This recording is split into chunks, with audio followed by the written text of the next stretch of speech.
بسم الله الرحمن الرحيم الحمد لله رب العالمين الحمد لله الذي هدانا لهذا وما كنا لنهتدي لولا أن هدانا الله أشهد أن لا إله إلا الله وحده لا شريك له وأشهد أن محمدا عبده ورسوله اللهم صل على محمد وعلى آل محمد وصليت على إبراهيم وعلى آل إبراهيم إنك حميد مجيد اللهم بارك على محمد وعلى آل محمد كما باركت على إبراهيم وعلى آل إبراهيم إنك حميد مجيد ورضى اللهم عن الخلفاء الراشدين والصحابة أجمعين ومن تبعهم بإحسان إلى يوم الدين أما بعد السلام عليكم ورحمة الله وبركاته.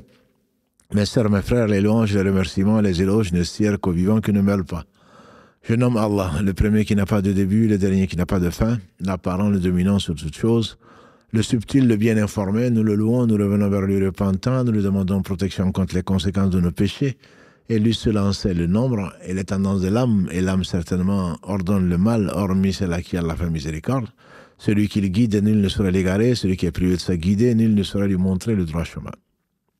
J'atteste donc qu'il est le seul digne d'adoration, j'atteste de la véracité, de l'exemplarité, de la prophétie de Mohammed ibn Abdullah, qu'Allah bénisse ce prophète, sa famille, ses compagnons, et tous ceux qui les auront suivis dans le droit chemin et nous fassent l'honneur d'en faire partie.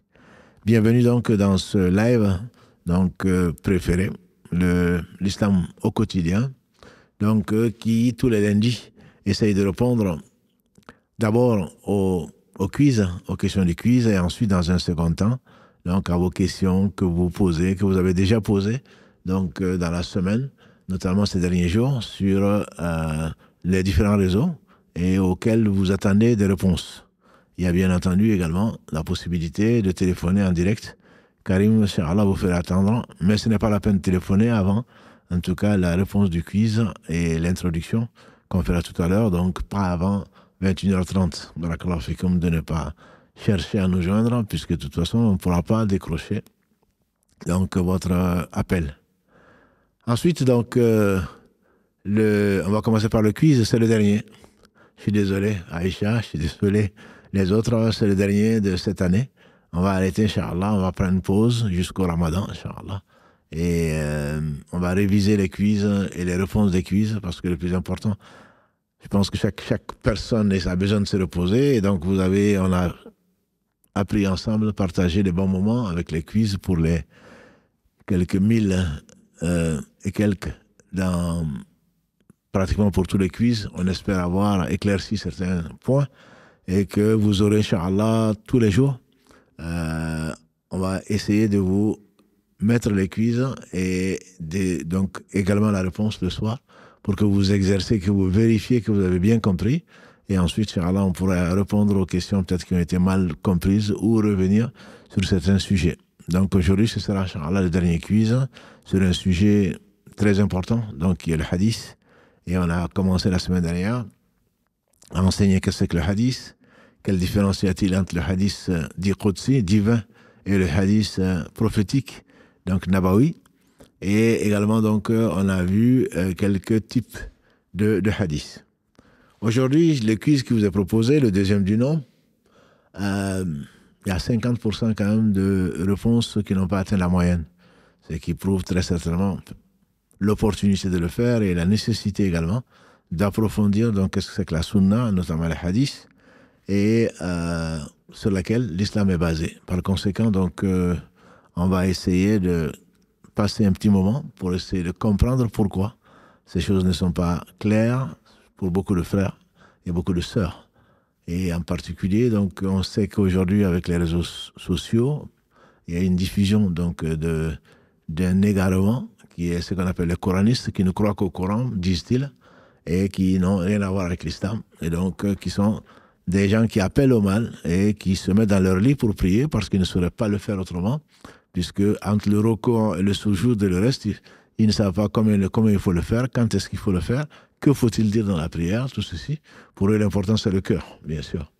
Et Allah sait, subhanahu wa ta'ala, où mettre son épreuve. Donc, ceux qui sont fidèles à l'islam se doivent de connaître l'islam. Talabul ilmi farida ala kulli muslim, comme Allah sallallahu alayhi wa sallam. La recherche de la science est une obligation pour chaque musulman. Donc, par conséquent, on se doit de savoir que ceci est une obligation et donc d'apprendre sa religion. On apprend pour aller faire ce dont on a besoin partout. Mais, donc, on se doit également donc, d'apprendre notre religion et c'est très important puisque ça détermine notre vie ici-bas et dans l'au-delà. Et donc, ce hadith, les questions qui ont été posées vont être, Inch'Allah, développées, notamment la question 3 et la question 2. Ce n'est pas une fausse réponse, c'est fait exprès, justement, parce que c'est ce que nous lisons, malheureusement, dans les arguments des gens qui prétextent que la sunna, il ne faut pas la suivre, que les hadiths sont faux et que le prophète sallallahu alayhi wa sallam aurait interdit ou il aurait permis pourtant de l'écrire, etc., etc. Donc, si je vous ai posé ces questions-là, c'est pour les clarifier. Et comme ça, vous ne serez pas étonnés quand vous verrez ces prétextes, entre guillemets, pour attaquer la sunna. Donc, c'est pour le tenir, pour argument et démonter les arguments. Donc, afin que vous ne soyez pas surpris. Ah oui, je ne savais pas. Ah oui, c'est vrai, ils ont raison. Ça, c'est Shaitan, sur lui, ce qu'il mérite, qui nous met des doutes. Et les doutes les plus importants, ce sont les ambiguïtés, donc, en matière de compréhension de sa religion. Puisque les conséquences sont que Dieu nous en préserve. Si Dieu ne nous guide pas, avant, ce sera l'enfer pour l'éternité même. Quand on doute d'Allah, on doute de la parole du prophète sallallahu alayhi wa sallam, alors on s'auto-excommunie donc de la communauté.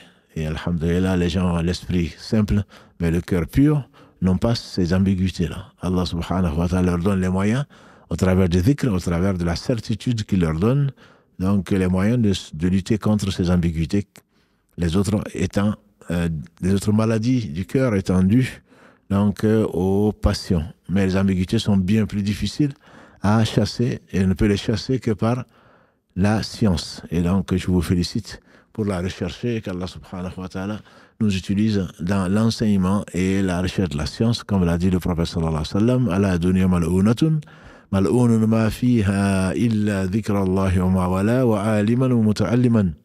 Dans le hadith rapporté par l'imam al-Tirmidhi, Allah dit, et le prophète sallallahu alayhi wa sallam dit plutôt, ce monde n'est-il pas maudit? Maudit ce qu'il contient, sauf le rappel d'Allah et ce qui peut lui être assimilé, l'enseignant et l'élève. Donc, quand on sait, il faut enseigner, et quand on ne sait pas, il faut apprendre. Donc, on va prendre donc, les questions et ensuite, on va en profiter donc, pour répondre aux autres.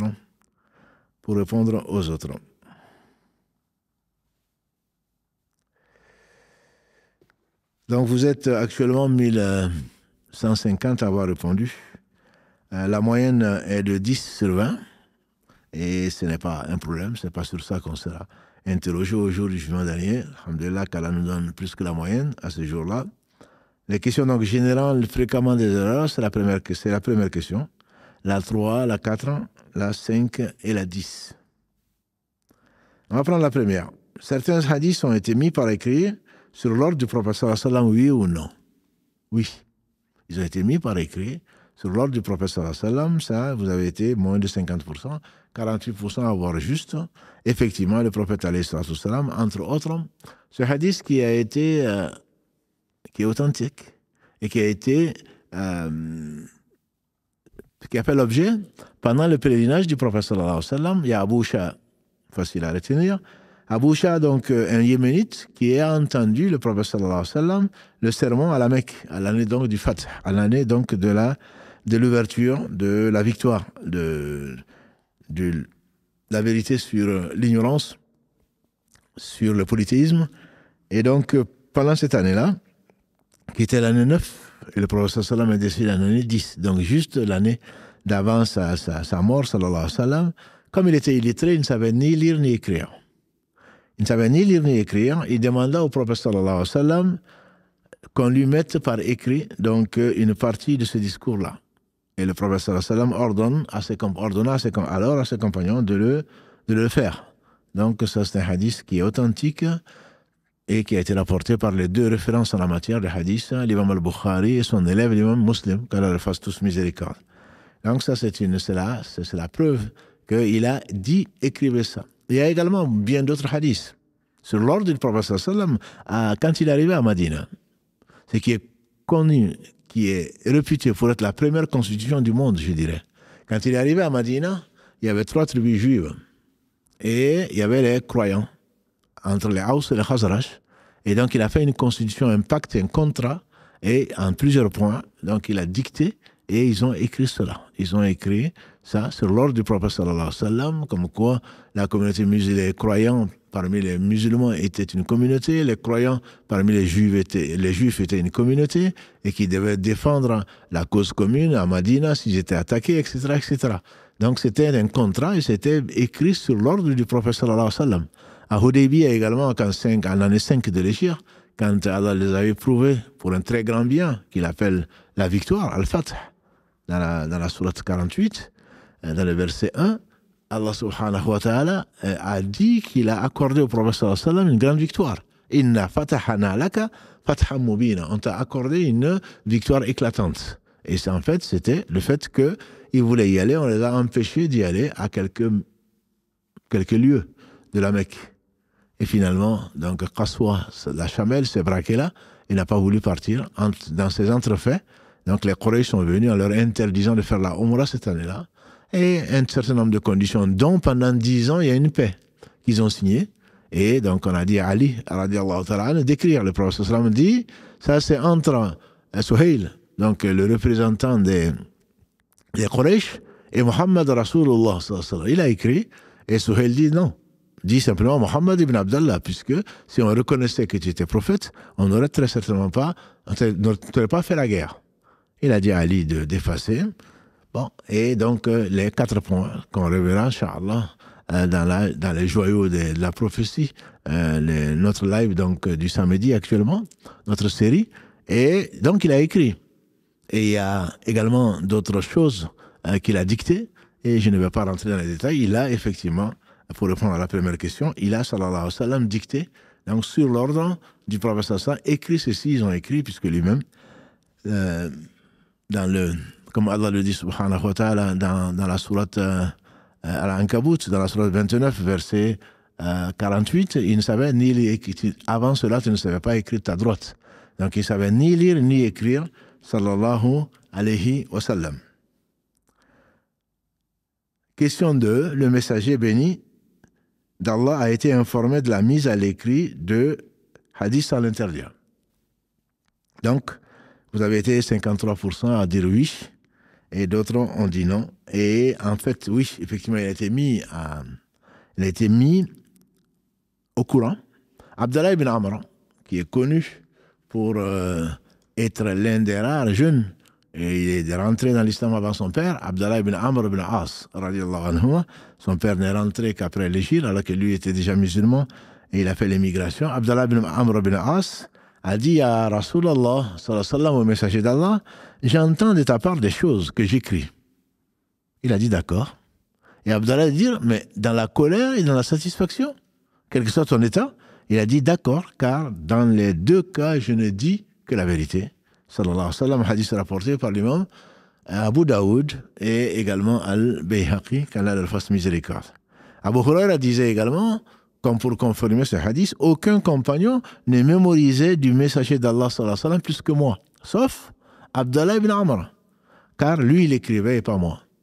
Et donc ça c'est un hadith qui est rapporté par l'imam Al-Bukhari, qu'Allah lui fasse miséricorde, sur lequel on reviendra inchallah. Mais l'imam Al-Bukhari a recensé ce hadith, et l'autre, comme on l'a vu tout à l'heure, par l'imam Abu Daoud et l'imam Al-Hakim, qu'Allah les fasse tous miséricorde, ces hommes de pionniers qui ont donné leur vie pour conserver la sunna du prophète sallallahu alayhi wa sallam. Et donc c'est pour dire qu'il y avait des gens qui écrivaient, le prophète sallallahu alayhi wa sallam le savait bien sûr, et il ne l'a pas interdit en tout cas dans ces hadiths-là qui sont authentiques. Troisième question. Le messager béni a ordonné de détruire tout propos écrit venant de lui, sauf le Coran. Oui, effectivement, là, vous avez été que 17%. On se dit, mais comment se fait-il qu'il a...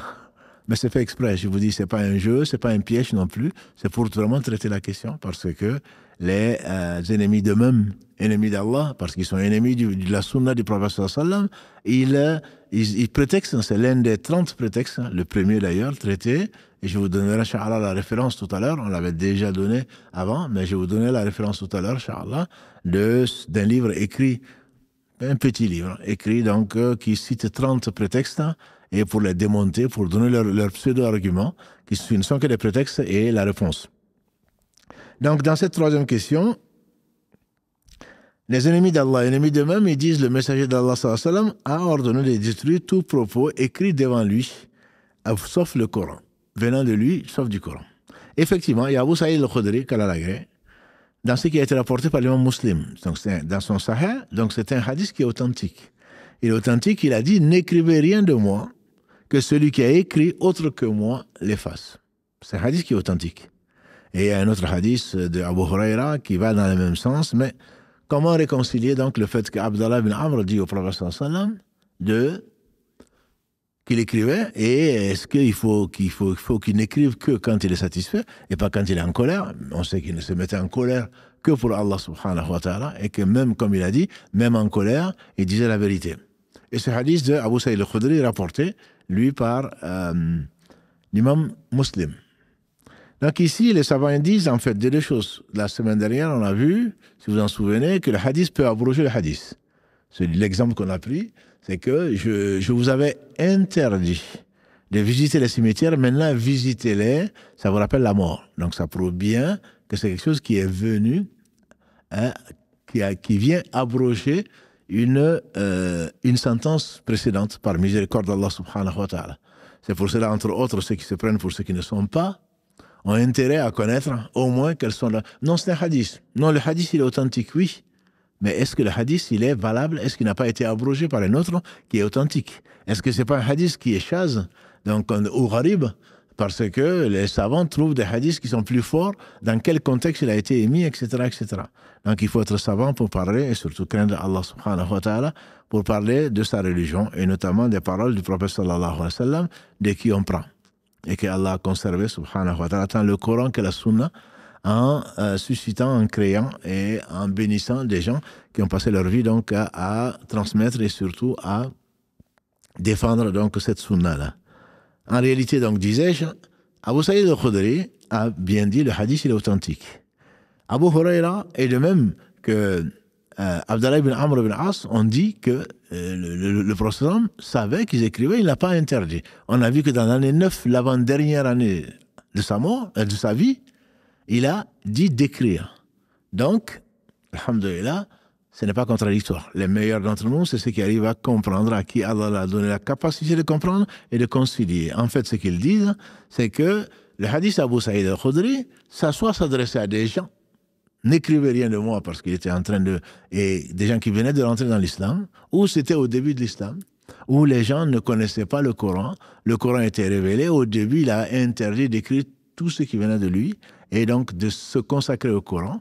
Et alhamdoulilah, Allah l'a préservé, comme il a promis, verset 9 de la sourate 15, Inna nahnu nazzalna dhikra wa inna lahu lahafidhun.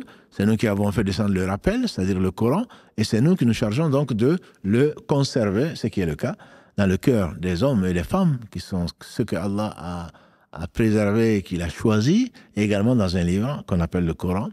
Donc, Allah a voulu donc conserver sa parole, sallallahu alayhi wa sallam. Une fois que la parole est restée dans le cœur des gens et qu'on connaissait le Coran, son style, qui n'a rien à voir avec les paroles des hommes, y compris les hadiths. Quand on prend les hadiths, quand on prend les versets du Coran, on voit tout de suite la différence. Le style n'est pas le même si les deux viennent d'Allah subhanahu wa ta'ala, le style n'est pas le même. Donc, une fois que la religion s'est établie, en ce moment, on peut penser que il a permis de l'écrire. La preuve, c'est que jusqu'à à sa fin de sa vie, donc il avait également, il savait et il a dicté même des lettres. Donc il peut pas être à ce point oublieux pour oublier qu'il avait interdit. Un argument également qu'utilisent les savants du hadith, Abu Bakr et Omar, tous les deux, ont failli écrire ou ils ont écrit des hadiths. Très peu, mais ils ont écrit ou ils ont voulu faire des récits et des livres. Donc, et ils étaient souvent avec lui. Ça veut dire que l'interdiction, si elle existait, et elle a existé à un moment, au moins concernant un groupe d'hommes, n'était ni générale et encore moins universelle. Ils ne pouvaient pas ne pas, si l'interdiction était connue des compagnons du prophète sallallahu alayhi wa sallam, Abu Bakr et Omar n'auraient jamais pu ignorer, puisqu'ils étaient très très souvent avec lui, sallallahu alayhi wa sallam. Donc il faut comprendre que ceci ne peut pas être quelque chose de général et que si le hadith est authentique, il faut le comprendre dans un contexte général. Il a dû être abrogé comme nous avons essayé donc de vous l'expliquer. L'interdiction a certainement pu être levée. L'interdiction a pu être levée. Donc ça, c'est, j'espère que la question 3 a été comprise. Question 4, sous quel calife l'ordre fut donné, de compiler le hadith? Le calife, c'était, vous n'avez pas été, vous avez été très peu nombreux. Le calife, c'était Omar ibn Abdelaziz, un descendant de Omar ibn Khattab. Omar ibn Khattab a été donc plébiscité à 42%. Non, c'était pas lui. C'est Omar ibn Abdelaziz, qui était donc l'enfant de l'un de ses petits-enfants ou l'une de ses filles. Donc Omar ibn Abdelaziz a effectivement, c'est celui qu'on appelle parfois le cinquième calife orthodoxe. Allah a béni son califat, très court, mais très juste, et on le compare souvent à celui d'Omar ibn Khattab, bien sûr, qui n'atteint pas la cheville, puisque c'était un compagnon du prophète sallallahu alayhi wa sallam. Omar ibn Abdelaziz a décidé et a nommé en l'année 100 de l'Hégire, donc un tabi'i, un épigone, deuxième génération, du nom donc de Muhammad ibn Siham, et bien connu Az-Zuhri, connu des savants, donc qui était un élève d'Abdallah ibn Amr, justement. Il a vu Abdallah ibn Amr, dont on a parlé tout à l'heure, qui était l'un des jeunes qui savaient écrire. Donc Omar Abdelaziz a demandé à Muhammad, donc ibn Siham Az-Zuhri, savant connu de la communauté, de la deuxième génération, pour qu'il rassemble les hadiths de crainte qu'avec la mort des compagnons du prophète sallallahu alayhi wa sallam, les hadiths se perdent. Donc ce qu'il faudrait comprendre, mes sœurs et frères, c'est que le prophète sallallahu alayhi wa sallam ne savait ni lire ni écrire. Mais il insistait, « Ballighu anni walau aya » « Ballighu anni walau aya » transmettez de moi ne serait-ce que un verset. Donc la transmission, les gens avaient une excellente mémoire. Et la transmission se faisait, c'est une transmission orale. Après que quelques-uns l'aient écrit, alhamdoulilah. Mais ce qui a été fait là, dans le siècle d'après, c'est la transmission orale que les gens allaient chercher et que d'autres ont mis sur papier. Le prophète sallam n'a pas dit qu'il ne fallait pas écrire après lui. À supposer même qu'il ait dit qu'il ne fallait pas écrire. C'était, la transmission a toujours été là, et elle a été vérifiée par ces hommes et ces femmes qui, grâce à Allah subhanahu wa ta'ala, ont pris cette initiative, ont été très très rigoureux, parce qu'ils savent de quoi il s'agissait de l'islam. Il s'agissait de la vie d'ici-bas, mais surtout de l'au-delà. Il s'agissait d'une grande responsabilité, celle de nos enfants, de nos petits-enfants, etc., jusqu'au jour où Allah héritera de la terre ce qu'elle contient. Donc c'était très conscient, c'est pour cela qu'ils ont consacré leur vie à enseigner. Qu'ils l'aient enseigné oralement ou par écrit, finalement, le problème ne se pose même pas, sauf pour ceux qui ont le cœur malade et qui, donc, veulent polémiquer, et on n'est pas obligé d'être musulman. Donc pourquoi essayer de se forcer ou de trouver des prétextes pour ne pas le faire? Le nombre de hadiths recensés est de combien? 100 000? Ça paraît énorme. Vous avez été 22%, 500 000, 15%, plus de 500 000, 27% relative, majorité relative. Non, c'est plus de 500 000. C'est effectivement plus de 500 000, puisque l'imam al-Bukhari, Muhammad, il s'appelait Ibn Ismaïl. Il est né à Bukhara, qui était donc une des villes de l'ancienne Union soviétique. Al-Bukhara, donc c'était pas un arabe, ni Abu Daoud, ni d'autres d'ailleurs. Et Abu Abdallah, j'aime bien ses kunya, le père d'Abdallah, Abu Abdallah Muhammad ibn Ismaïl. Donc il est né en 194 de l'Hégire, il est mort en 256. C'était un ascète, quelqu'un qui avait divorcé avec ce bas monde, un dévot qui, alhamdulillah, adorait Allah subhanahu wa ta'ala parce qu'il le connaissait, il l'aimait. Et c'était un mujtahid. Il fait partie des savants. C'est-à-dire que même s'il a voulu ne pas être célèbre en créant une école, en ayant des élèves comme Muslim, etc., mais il est quand même, tout ce, avec sa science, lui permettait de déduire des lois à partir du Coran et de la Sunna. Et donc, c'est lui qui a écrit le livre le plus authentique parmi les livres de hadith, le livre le plus authentique, C'était un élève de l'imam Ahmad, le quatrième des quatre écoles, et de Yahya ibn Ma'in, dont on a parlé la semaine dernière, qui est un des élèves, un des amis, et un collègue, et un savant de la communauté, un compagnon de l'imam Ahmad, donc c'est la même génération, et de Ali al-Madini, qui est également connu des savants. Rien que l'imam al-Bukhari, on dit qu'il avait mémorisé 600 000 hadiths tout seul. 600 000 hadiths. 600 000 hadiths tout seul. Et un de nos savants des hadiths, Abu Daoud, qui est connu, qui, après l'imam Bukhari et Muslim, c'est son sunan, qui vient en troisième position dans l'authenticité, il lui avait mémorisé 500 000 hadiths. 500 000 hadiths. Mais l'imam al-Bukhari, de ces 600 000 hadiths qu'il avait mémorisés, j'en ai dit plus de 600 000, plus de ces 600 000 hadiths qu'il avait mémorisés, pour chaque hadith, on dit qu'il faisait 2 rak'ah avant de faire ce qu'on appelle l'authentique de l'imam al-Bukhari. Pour chaque hadith, avant de le mettre dans le hadith, de le retenir, on dit qu'il faisait 2 rak'ah d'istikhara. Il a constitué son authentique en 16 années. Et pourtant, l'authentique ne contenait que 7397 hadiths, dont seulement 2602 qui ne sont pas répétés. Donc, il répétait certains hadiths parce que les voix sont différentes. Il n'en a mis que 700 000 dedans sur les 600 000 qu'il connaissait. Qu'Allah le bénisse. Et son élève musulman a fait la même chose avec des critères légèrement différents, mais c'est l'authentique des musulmans quand on parle de Bukhari et Muslim, ou muttafaqun alayh, c'est-à-dire ils sont d'accord dessus, c'est-à-dire les deux. Il a été l'élève de Muslim, enfin, il a été le maître de Muslim, dont l'authentique contient 7275 hadiths, dont 4000 qu'il a gardés donc, dans son authentique, 4000 qui ne sont pas répétés.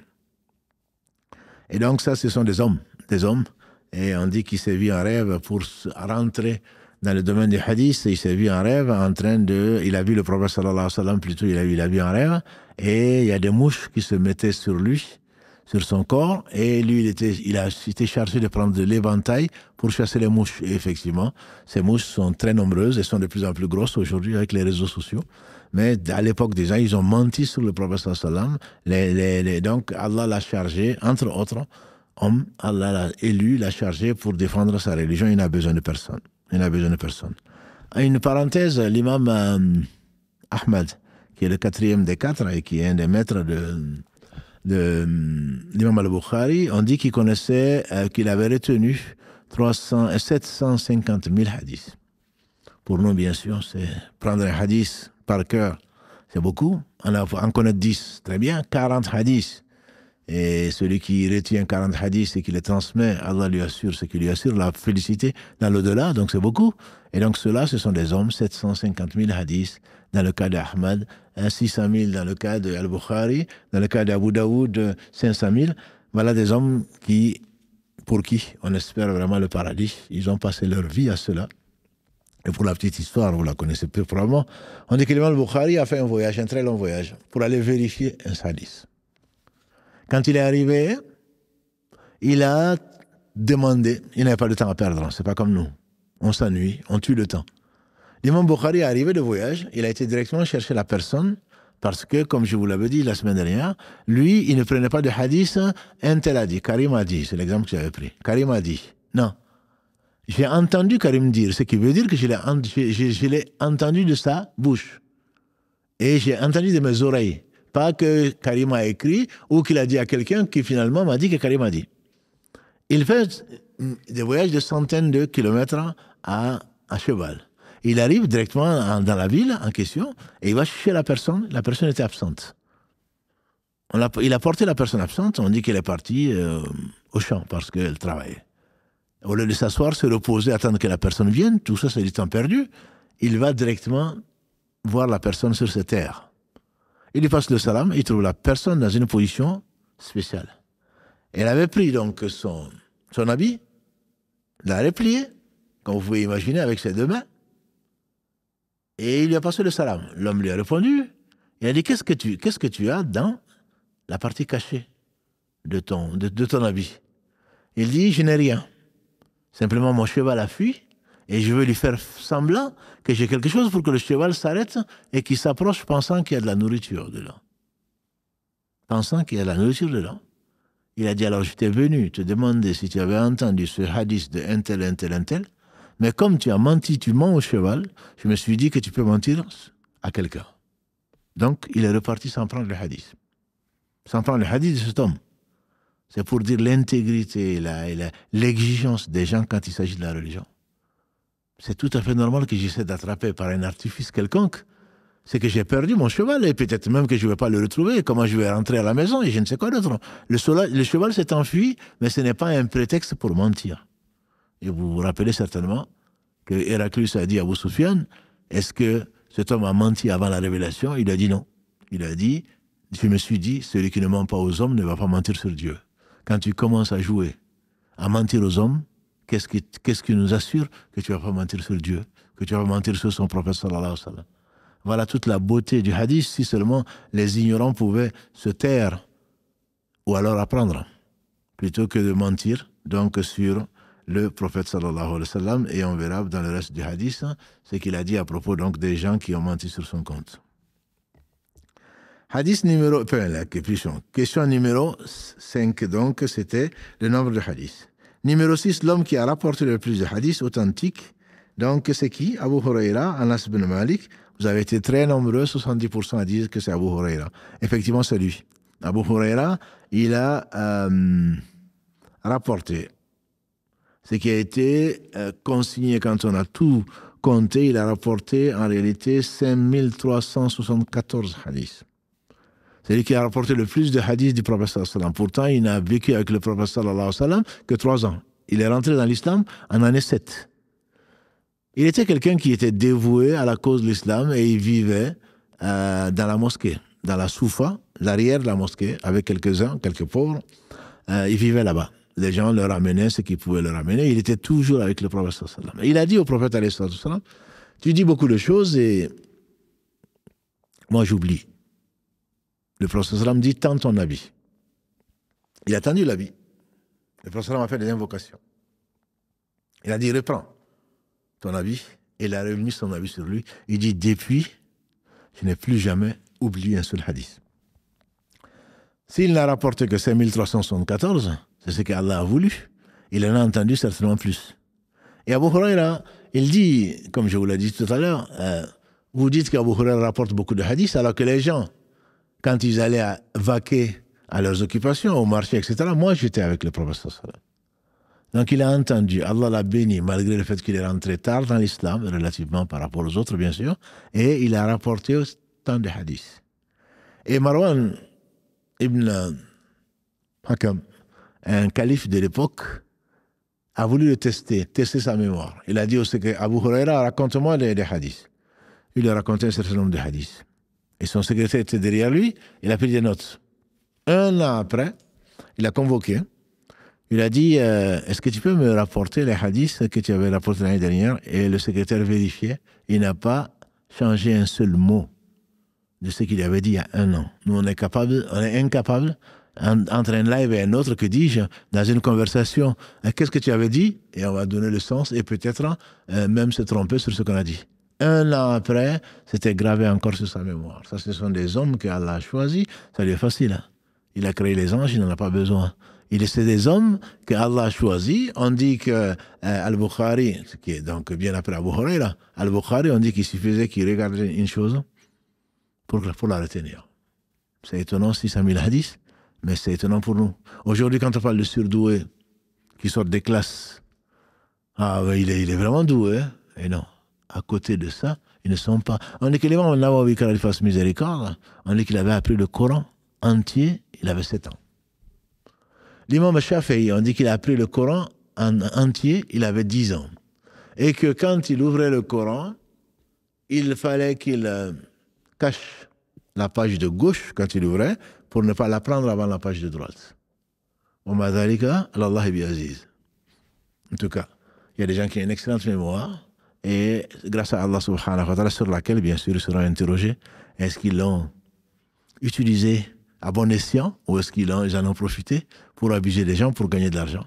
Voilà, ceux-là, en tout cas, on peut témoigner qu'ils l'ont utilisé comme on nous l'a enseigné, et qu'Allah subhanahu wa ta'ala donc les bénisse et leur accorde le meilleur. Donc ça, c'était la question numéro 6. Quel est l'homme qui a rapporté le plus de hadiths? Il n'y a pas de discussion dessus. C'est bien Abu Huraira. Et après Abu Huraira, celui qui a rapporté donc le plus de hadiths, c'est Ibn Omar, le fils d'Omar, connu et respecté pour ce qu'il a été, très très fidèle à la sunna du prophète sallam, au point que Ibn Omar, on dit quand il voyageait, était très souvent avec le prophète sallam, mais pas autant que son père. Quand il voyageait et qu'il arrivait quelque part, il se couchait. On dit, mais qu'est-ce que tu fais? Qu'est-ce que tu fais là? Il dit, parce que j'ai vu le prophète sallallahu alayhi wa sallam se coucher là. On dit, oui, mais il y avait un arbre qui n'est plus, qu'on a coupé. Il dit, je ne t'ai pas posé de questions. Moi, je l'ai vu se coucher là, je me couche là. Il était connu pour être celui des compagnons du prophète sallallahu alayhi wa sallam qui appliquaient les sunnas à la lettre, les autres aussi, selon leur compréhension. Ibn Omar donc passe pour être le deuxième qui rapporte le plus de hadiths avec 2630 hadiths, qu'Allah le bénisse ainsi que son père. Après c'est Anas, 2286 hadiths. Anas c'est donc celui qui a 10 ans, sa mère Sulaym, qu'Allah la bénisse, ainsi que celles qui ont accompagné le prophète sallam et celles qui ont suivi, qui avaient pour objectif l'au-delà et aller au paradis, comme lui a conseillé, comme lui a annoncé le prophète sallallahu alayhi wa sallam, Sulaym qui a amené donc ce garçon de 10 ans et qui a dit, Ya Rasulallah, voici le petit Anas et je te le confie pour qu'il t'aide dans tes menus donc affaires. Et effectivement, il a rapporté 2286 hadiths du prophète sallallahu alayhi wa sallam. Chaque fois qu'on parle d'Anas, on dit, radiyallahu anhu, qu'Allah l'agrée. Et après cela, donc, il y en a d'autres. Ibn Abbas qui a rapporté 1600 hadiths. Jabir Ibn Abdullah qui a rapporté 1540 hadiths. Abu Saïd al-Khudri, dont on a parlé tout à l'heure, qui a rapporté 1170 hadiths dans l'ordre. Quelle est la femme qui a rapporté le plus de hadiths authentiques? Alhamdulillah, vous avez été presque 90% à dire que c'est Aïcha, effectivement. Aïcha, notre mère, elle a rapporté 2210 hadiths. Elle vient en 4e position. Après Abu Huraira, Ibn Omar, Anas, c'est Aïcha, radiallahu ta'ala anha, une intelligente, une enseignante, une professeuse, ou une professeure avec eux, maintenant, puisqu'on féminise tout ici, beaucoup de gens ont été apprendre auprès d'elle, donc, dont Urwa Ibn Zubayr, qui était donc son neveu, et qui a beaucoup appris d'elle, et il n'est pas le seul. Donc c'est Aïcha, qui a rapporté le plus de hadiths du prophète sallallahu alayhi wa sallam, et pour cause. C'est la femme qui l'aimait le plus. Elle a entendu, elle a écouté, et elle a donc retenu, grâce à Allah subhanahu wa ta'ala, et elle sera également parmi ces femmes dans le paradis. Qu'Allah l'agrée et la bénisse. Question numéro 9. Le hadith que celui qui ment sciemment sur moi sache qu'il s'est réservé une place en enfer est-il authentique? Oui. Il est authentique à 80%, vous avez dit oui. Et effectivement, on dit qu'il y a près de 80 compagnons du prophète sallallahu alayhi wa sallam qui ont rapporté ce hadith-là. Au moins dans son sens. Plus de 80. Le hadith, il fait partie des hadiths mutawatir. On appelle mutawatir le hadith notoire, c'est-à-dire qu'on ne peut pas imaginer, à cause du nombre de gens qui ont rapporté le hadith, on ne peut pas imaginer qu'il soit passé le mot. On ne peut pas imaginer que ça puisse être un mensonge. Et tous ces compagnons ont transmis pas aux mêmes épigones de deuxième génération, chacun a transmis à ses élèves. Et ces élèves, sur les 80 compagnons qui ont transmis donc à leurs élèves, et certainement c'est bien plus que 80, chacun a transmis au moins à un élève. Et donc ainsi de suite, jusqu'à ce que Allah ait voulu que le hadith soit donc imprimé dans les livres et avant tout dans la mémoire des gens. En Mauritanie, par exemple, alhamdoulilah, les gens sont capables de réciter le Coran et de réciter la liste de leurs profs, de qui a appris à qui, jusqu'à remonter jusqu'au prophète sallallahu alayhi wa sallam. De même encore, il y a des gens, bien qu'il y ait le Bukhari et Muslim, qui est l'intelligence artificielle, qui est les réseaux sociaux, il y a des gens qui sont capables de dire, j'ai entendu Karim en train de dire qu'il a entendu Mohammed, qui a entendu que, et remonter jusqu'à Abu Huraira, ou à Anas, ou à Ibn Omar, ou à Aïcha, ou à Jabir, ou à Abu Saïd al-Khudri, ou d'autres, jusqu'aux qui ont entendu le prophète sallallahu alayhi wa sallam dire. Ils mémorisent tout ça. même sans Google. Et donc, c'est pas parce que toi, tu n'y arrives pas que ce n'est pas possible. C'est possible. Allah a choisi des hommes et il n'a besoin de personne pour arriver donc à ce stade. Et donc, ça, c'est un hadith qu'on appelle mutawatir, qui a été rapporté, on dit, par pas moins de 80 compagnons du prophète sallam. C'est dire que ce n'est pas eux qui allaient mentir sur le prophète sallam. Celui qui ment sciemment sur moi, qui réserve sa place en enfer. Et donc, comme ils croyaient en l'affaire, bien entendu qu'on ne peut pas imaginer à cet instant que des compagnons du prophète sallam aient menti sur lui. Ce sont les meilleurs hommes après les prophètes alayhi sallam. C'est les hommes et les femmes qu'Allah a choisis pour accompagner le meilleur des hommes, Muhammad sallallahu alayhi wa sallam. Dernière question, le hadith, il m'a été donné le Coran et son équivalent, est-il authentique? Oui, c'est un hadith qui est authentique.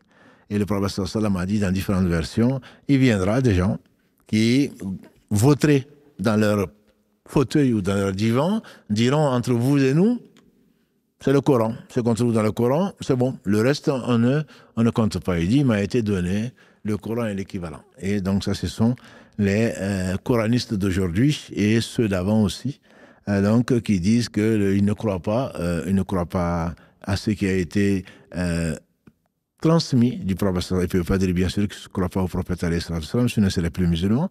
Mais on leur rappelle simplement celui qui obéit au messager a obéi à Allah. Allah l'a dit dans la sourate Les Femmes, verset 80. Allah dit, par ton Seigneur, ils ne seront pas croyants tant qu'ils ne te désigneront pas comme juge. La même sourate 4, verset 65. Allah dit également dans la même sourate, verset 69, quelles sont les 4 catégories qui seront donc agréées d'Allah subhanahu wa ta'ala. C'est que nous demandons à Allah subhanahu wa ta'ala 17 fois par jour, dans chaque raka, dans chaque lecture de la Fatiha.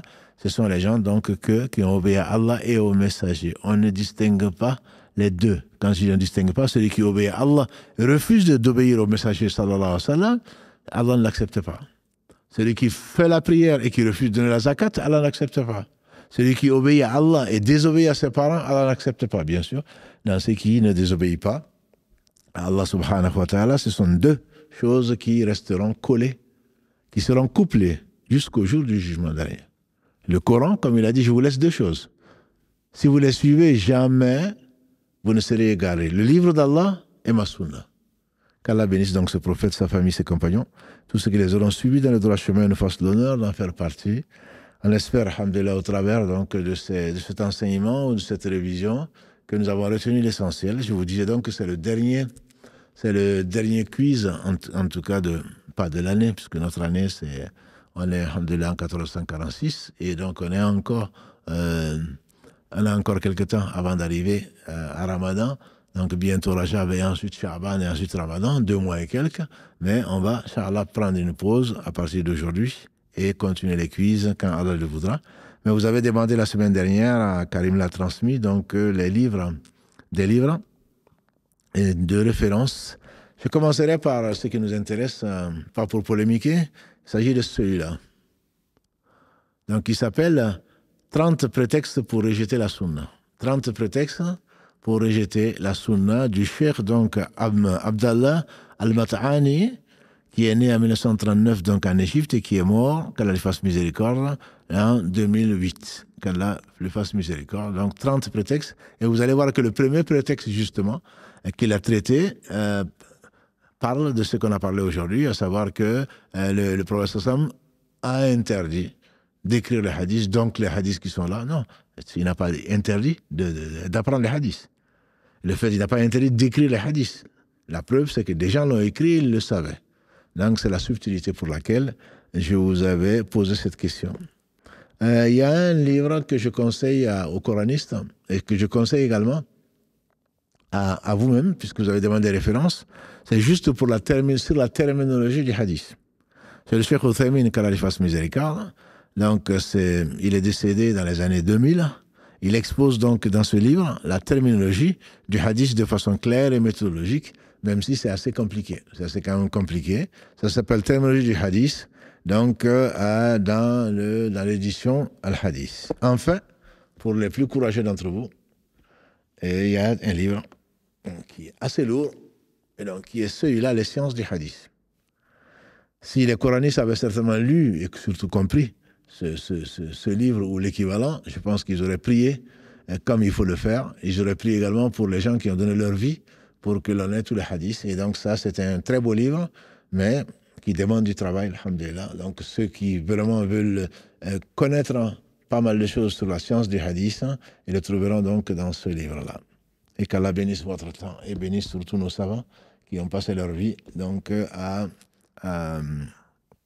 essayer de laisser une science utile qui fait partie donc des trois choses qui sont impérissables et dont ils profitent même dans leur tombe, et qu'Allah leur préserve donc du châtiment de la tombe. Et on va maintenant passer, Inch'Allah, aux questions, à savoir, donc, je ne sais pas qu'est-ce que Karim a choisi, si on commence par l'écrit ou si on commence par les questions orales qui sont, les questions écrites qui sont arrivées ou les questions orales.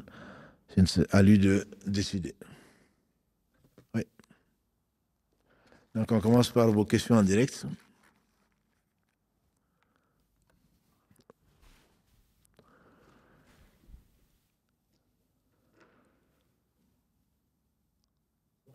Allô? Oui, je t'entends là. Salam alaikum. Salam alaikum. Salam alaikum. Wa alaikum salam wa rahmatullah. Voilà, j'aimerais poser une question. Je vous écoute. En fait, j'aimerais faire la Umrah. Oui. Et, je voulais savoir, en fait, pour une femme, comment ça se passe si le guide il peut se faire passer pour un mahram ou comment une femme, si par exemple une femme convertie qui n'a pas de mahram aimerait faire le hajj ou la umrah, comment, en sachant que Allah subhanahu wa ta'ala existe, comment faire pour pouvoir aller faire son hajj ou sa umrah si on n'a pas de mahram en fait. Là, le hajj qui est un pilier, ma sœur, Allah dit Man istata ilayhi sabila, celui qui a les moyens d'y aller. Et avoir les moyens, c'est pouvoir voyager. Et voyager, c'est voyager avec un mahram. Donc un guide ne peut jamais être mahram que des gens qu'il ne peut pas épouser. Or, comme je vous dis, je ne mets pas en cause l'intégrité morale des guides, mais je peux vous dire qu'ils ne sont pas tous, comme tous les imams, comme tous les hommes d'ailleurs, ils ne sont pas parfaits.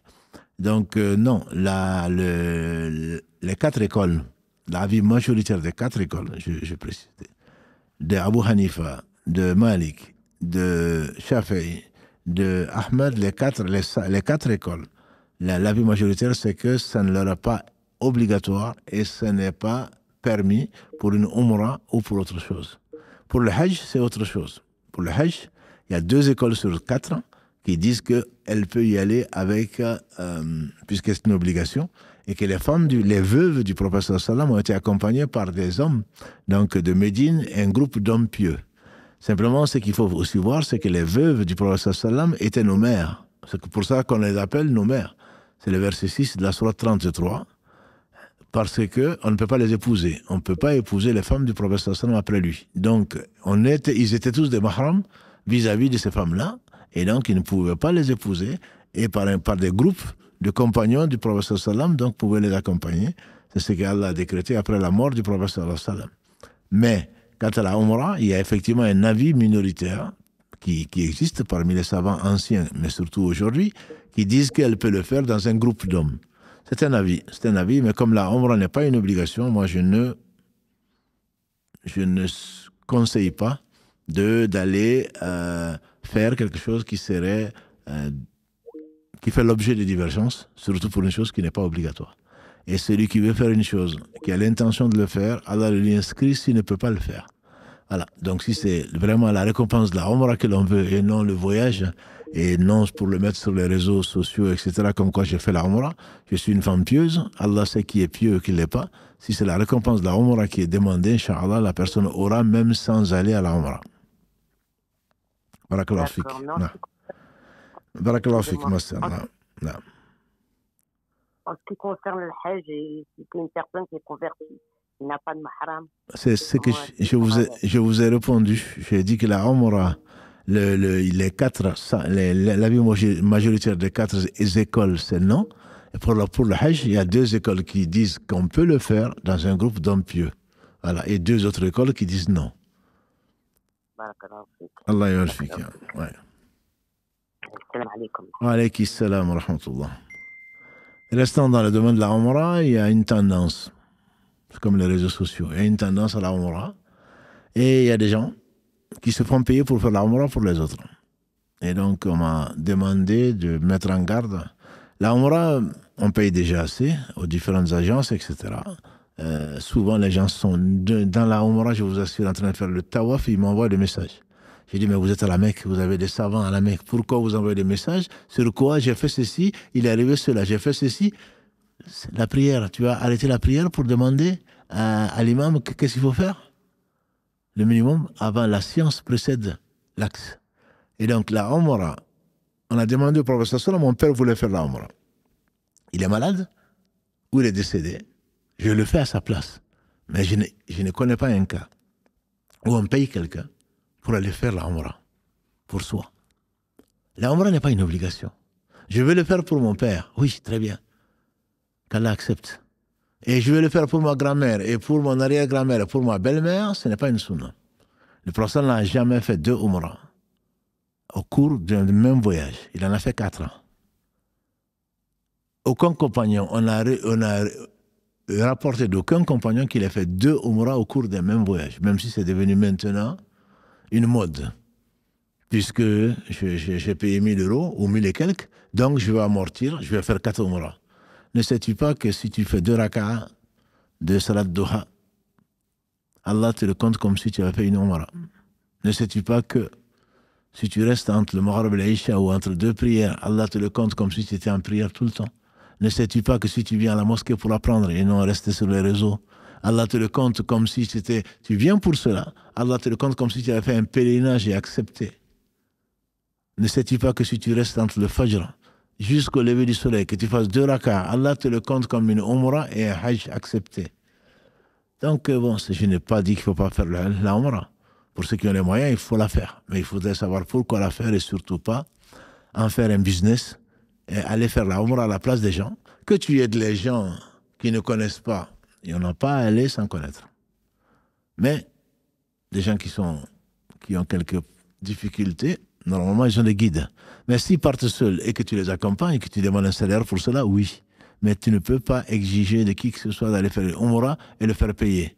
Mais c'est vrai que récemment, j'ai entendu qu'il y a des gens qui disent que tu ne jeûnes pas, je jeûne à ta place. Et tu payes. Et même la prière, puisque tu n'as pas prié tôt, tu as 5240 prières à faire, donc moi tu me payes et je fais ça. Non, les gens ne craignent pas Allah. Ces gens ne craignent pas Allah. Parce que ce n'est pas valable, premièrement. Et deuxièmement, tu mens sur la religion et ça, ce n'est pas possible. Ça, ce n'est pas admissible. Et ceux qui ne connaissent pas leur religion et qui aimeraient bien suivre leur passion, puisqu'on peut tout payer maintenant. Même le paradis, maintenant, tu vas le payer. Oui, tu peux le payer, le paradis. Allah dit dans le verset 110 de la sourate 9, « Inna Allah ashtara min al-mu'minina anfusahum wa amwalahum bi anna lahum al-jannah » Allah a acheté effectivement aux croyants leurs biens et leur personne en récompense du paradis. Si tu veux acheter le paradis, c'est toi-même. Que ta vie soit consacrée à Allah subhanahu wa ta'ala. Et ce n'est pas parce que tu es riche, et Allah seul est riche, que tu payes quelqu'un pour faire la prière à ta place. Ne sais-tu pas que la prière, c'est l'acte le plus aimé d'Allah?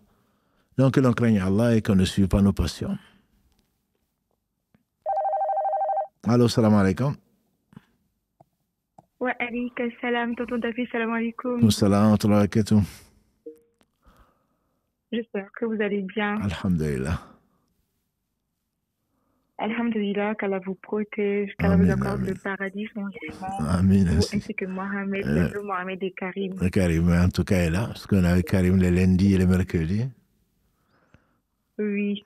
Alors, sur le quiz, voici sur le quiz du lundi passé, oui. La première question concernant le hadith et le comportement du prophète Mohammed sallallahu alayhi wa sallam. Et donc, oui, moi j'avais mis oui. C'était vrai. Après votre réponse, j'ai vu qu'il y a aussi les comportements du prophète dans les hadiths. Oui, donc maintenant, moi je pensais que ça c'est la sunna. Moi je me disais que la sunna, le fait de répéter, ça c'était les comportements. D'accord. Donc maintenant je me demande si la sunna est la mise en pratique des hadiths. Là, tu as raison en fait. Bon, on n'aurait pas, tu n'aurais pas dû te donner zéro, mais tu as raison. C'est-à-dire que parfois, hadith et sunna sont synonymes. Alors, quand on dit sunna, la sunna en général, c'est une tradition, entre guillemets. La sunna, voilà, la sunna, c'est la manière de faire de. Allah parle de sa sunna à lui-même. Sunnat Allah. Allah parle même de sa sunna, c'est-à-dire sa façon d'agir. Il a mis des règles. Celui qui fait, il fait sortir le vivant du vivant, le mort du vivant, comme le mort comme le mort du mort. Bon, ça, c'est une sunna d'Allah. Donc, c'est un comportement en général. Donc, c'est ce qu'on appelle la sunna. Mais le hadith, c'est haddathan, normalement, c'est m'a transmis. Et donc, comme le fait que si toi, tu avais vu le professeur sallam en train de faire une chose, en fait, en le transmettant, c'est sa sunna que tu as transmise. Donc, c'est un hadith. D'accord. Voilà, c'est une subtilité, je dirais, de terminologie, mais tu avais raison. En fait, ce que je voulais dire, c'est que les gens ne disent pas seulement le professeur sallam a dit, c'est ça le hadith. Alors que c'est bien plus vaste que ça. En fait, c'est toute la sunna. C'est peut-être la question a été peut-être mal posée. C'est que la sunna, voilà, la sunna et tout ce qui a été décrit du prophète sallam, même comme acquiescement, fait partie du hadith. On dira également c'est la sunna. Voilà. Donc c'est peut-être mal, je m'excuse, c'est peut-être mal formulé. D'accord, merci beaucoup. Barakallahu Merci, fika. qu'Allah vous préserve. Amin, jazakallahu khair. Merci beaucoup. Barakallahu fika. Salam alaikum wa rahmatullah. Alors, question de tontine. Et on m'a écrit en demandant de traiter sur cette question parce que la personne se réclame de l'école de l'imam Malik, Allah fasse miséricorde, prêter pour récupérer un service et riba. Ce n'est pas ce que j'ai compris. La tontine, le fait de... c'est pas prêter. Si on veut, on peut dire prêter, c'est on cotise et ensuite une personne prend. Et il n'y a pas, à ma connaissance, de riba dedans, tant qu'on ne dit pas si jamais tu payes pas, tu payes plus. Oui, si on accepte cette condition-là, ça devient haram. Même si on n'est pas en retard. C'est comme quelqu'un qui signe un papier, comme quoi j'accepte de payer des arriérés, etc. Bon, donc celui-là, même s'il n'est pas endetté, celui-là, il a fait du riba. Mais la tontine, si chacun on prête et ensuite chacun récupère, s'il n'y a pas d'intérêt derrière, à ma connaissance, la tontine est permise s'il n'y a pas de conditions donc, de ce genre-là, qui soient des conditions qui sont interdites. Et donc le contrat reste valable entre vous, même s'il est verbal. C'est le fait que chacun donne et à chaque fois, quelqu'un reprend. À ma connaissance, ce n'est pas, en tout cas ce que j'ai compris, de l'école, de la position de l'école Maliki. Allô, salam alaikum. Allô. Allô, salam alaikum. Wa alaikum salam wa rahmatullah. Bonsoir, j'aimerais poser ma question, si possible. Oui, vous êtes en direct. D'accord, ok, super, merci beaucoup. Je vous en prie. Allez, on vous écoute, allez-y. Allô. Allô. Oui, on vous écoute. Oui, d'accord. Ah. On vous écoute, vous êtes en direct, ma soeur. Oui, je vous contacte. Bonsoir, cher, j'espère que vous allez bien. Alhamdulillah, barakallahu fikum. Alors, je vous contacte parce que actuellement, je suis dans une situation qui est un peu compliquée dans le sens où, voilà, moi, j'ai évolué dans le milieu de la musique il y a depuis 15 ans. Vous m'entendez? Oui, je vous entends très bien. Pardon. Allez-y, oui.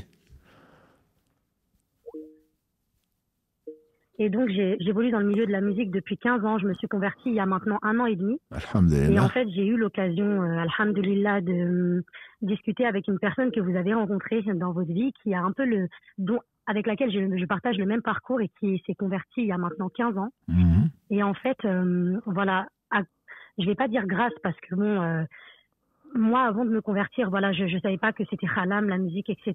Ouais. Et j'ai été appelée par l'islam. Voilà, Dieu a touché mon cœur et franchement, c'est la meilleure chose qui ait pu m'arriver dans ma vie. Et aujourd'hui, je suis vraiment dans un dilemme où je sais que je dois arrêter parce que, voilà, je me suis rendu compte il y a quelques semaines que c'était Allah en premier et que je voulais vraiment que Allah guide ma vie. Ouais. Et en fait, voilà, je me suis engagée bien avant de me rendre compte de tout ça sur malheureusement des grosses salles de concert, etc. Et aujourd'hui, quand je pose mon front par terre, la seule chose que je demande à Allah, c'est de me guider autrement. Mes prières ont totalement changé. Avant, vous voyez, je demandais à Allah, fais en sorte que voilà, que ça marche parce que je voyais pas le mal là-dedans, en fait. Oui, bien sûr. Aujourd'hui, je demande à Allah, Voilà, parce que moi, c'est ce que j'ai connu. Je fais de la musique depuis mes 18 ans. Et en fait, j'ai connu que ça dans ma vie. Et aujourd'hui, quand je pose mon front par terre, je demande à Allah de me faciliter, de me guider dans le bon chemin, à tel point que si mes concerts ne doivent pas se faire, alhamdoulilah, en fait, je suis tellement plus dans la même démarche. Et je me dis que, en fait, qu'est-ce que je dois faire aujourd'hui? J'ai accumulé de l'argent à cause de la musique et j'ai envie d'en faire quelque chose de bien et je sais pas comment faire, en fait. Je sais pas si je dois utiliser cet argent-là parce que voilà, la femme dont je vous parle, je pense que ça vous revient. Elle mène des actions en Afrique, etc. Bien sûr. Et j'aimerais l'aider et j'aimerais mettre cet argent à profit, en fait, faire des belles choses avec. Mais est-ce que, du coup, cet argent-là, est-ce que c'est haram de faire des belles choses avec cet argent-là? En fait, voilà, ma question c'est celle-là. Qu'est-ce que je peux faire avec cet argent? Parce que bien évidemment que je veux me retirer de la musique définitivement. Et voilà, aujourd'hui, je ne sais pas comment faire, quoi. Il faut remercier Allah déjà. Je pense que c'est vraiment magnifique que les gens entendent. C'est pas, bien sûr, c'est pas du tout pour vous flatter de faire l'éloge, c'est plutôt pour faire l'éloge d'Allah subhanahu wa ta'ala qui fait sortir le vivant du mort et voilà. Et le mort du vivant, donc parce que il vous a aimé, il vous a, malgré cette tentation qui est terrible, hein, c'est le succès et tout le reste que vous connaissez beaucoup plus que moi.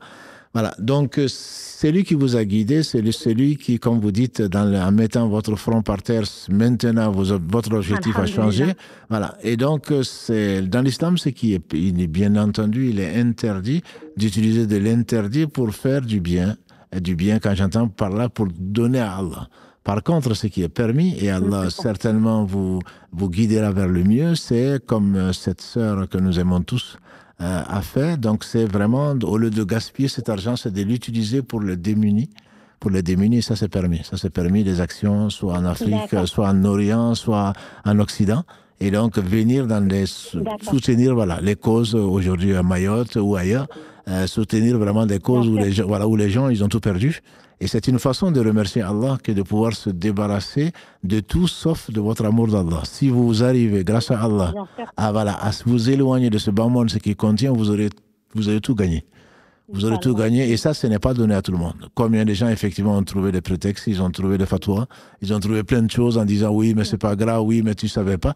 Oui, mais le repentir, c'est justement au moment où on le sait, il faut arrêter. C'est la première condition de repentir. Et je ne doute pas de votre sincérité. D'accord. Voilà. Donc, ne pensez pas que c'est... Oui. Excusez-moi, dites-moi, excusez-moi. Non, allez-y, je vous écoute. Moi, je parle trop, je vous écoute. Dire que je vais regarder. D'accord, merci. Je regardais aussi un autre imam, un autre frère prêcher et il disait que on a de la chance parce que, alhamdoulilah, Dieu nous a ouvert les yeux en fait. Et il y en a qui sont dans l'erreur et dans le péché et qui jusqu'à aujourd'hui ne s'en rendent pas compte et c'est vraiment une grâce absolument, pour nous. Absolument. Pour mon mari et moi, on s'en soit rendu compte quoi. Donc franchement, alhamdoulilah. On dit que... hâte en fait de... On dit que les compagnons... Allah, en fait, j'avais jamais vécu ça dans ma vie. En fait. Ouais, c'est sûr. Vous devez vivre quelque chose de merveilleux. On dit que les compagnons du prophète ont été pas fiers de leur passé, mais ils disent que celui qui n'a pas connu le non-islam n'apprécie pas vraiment l'islam à sa vraie valeur. Donc vous devez vraiment vivre des choses extraordinaires. Que nous ne vivons pas, alhamdoulilah. De passer de l'ombre à la lumière. Exactement, exactement. Ça doit, vous connaissez mieux que moi. Merci de m'avoir éclairé. Avec plaisir, barakallahu fik, ma sœur. Barakallahu fik. Et j'espère, Inch'Allah, un jour avoir l'occasion d'assister, qui sait, à une de vos conférences à Toulouse, parce que nous, on est de la Normandie, on est un peu loin, mais Inch'Allah, avec mon mari, on espère pouvoir vous rencontrer et peut-être parler plus longuement. En tout cas, merci beaucoup pour ce que vous faites. Avec plaisir. Vous serez les bienvenus, Inch'Allah. Merci beaucoup, Barakallahu fik. Et qu'Allah vous préserve et qu'Allah nous donne l'occasion de nous guider encore comme vous le faites, du moins de nous éclairer. Amen. Parce que c'est Allah qui guide. Mais vraiment, merci pour vos mots parce que c'est vraiment un réconfort. Merci beaucoup. Barakallahu fik, ma sœur. Salam alaikum wa rahmatullahi wa barakatuh. Wa alaikum salam wa rahmatullahi wa barakatuh. La semaine dernière, ou la semaine d'avant, donc dans un live, j'ai parlé de 10 catégories de personnes maudites à cause des stupéfiants, de l'alcool, sous toutes ses formes, etc. Donc le frère demande quelles sont les 10 catégories. Il y a différentes versions, celle qui me vient en tête, en tout cas celle d'Ibn Omar, Kalalagré, qui a été rapportée par l'imam Abu Daoud et par Al-Hakim. Et donc, le prophète sallam a dit la malédiction donc, de la boisson est enivrante s'étend à 10 catégories de personnes, parmi lesquelles donc la personne qui consomme, bien évidemment, celle qui sert à boire, parce que ça c'est la chaîne du haram, c'est ça qu'il faut qu'on comprenne. On t'offre à cette occasion-là, on t'offre une bouteille de vin, tu dis non, moi j'en bois pas, je donne à quelqu'un. Donc quand tu donnes à quelqu'un, c'est par toi que le haram est passé. Toute la chaîne est haram, pour notre bien bien sûr. Allah n'a pas besoin de ça. Allah n'a besoin de rien, je dirais. On a besoin d'Allah, Allah n'a besoin de rien. Donc si toi tu désobéis pas à Allah, mais tu aides l'autre à désobéir, forcément tu comprendras que tu es sur le mauvais chemin. Donc c'est la personne qui consomme, celle qui sert à boire, celle qui vend, parce que sans cela il n'y aura pas, celle qui l'achète, on peut l'acheter et boire comme on peut l'acheter et donner à quelqu'un d'autre, celle qui presse les raisins, donc celui qui travaille, pour qui c'est pressé, donc c'est le vignoble, celui pour qui la vigne, donc celui qui l'a planté, qui l'achète, etc. Celui qui transporte, donc les raisins pour cela. Celui qui se la fait transporter, ça peut être donc le commerçant qui ensuite va l'amener, ça peut être le même. Celui qui tire profit de sa vente, celui qui tire profit de la vente, donc fait partie de cela. Ce sont les 10 donc qui sont touchés par la malédiction. Dans une des versions qui me vient en tête, c'est celui qui reste en compagnie des gens qui boivent également. Donc, bon, c'est qu'Allah nous éloigne donc, de son courroux et de tout ce qui peut provoquer donc, sa colère que personne ne peut supporter. Allô, salam alaikum. Oui, salam alaikum. Wa alaikum salam wa rahmatullah. Oui, bon, ça a été un peu difficile de vous joindre, mais bon, on est parvenu finalement.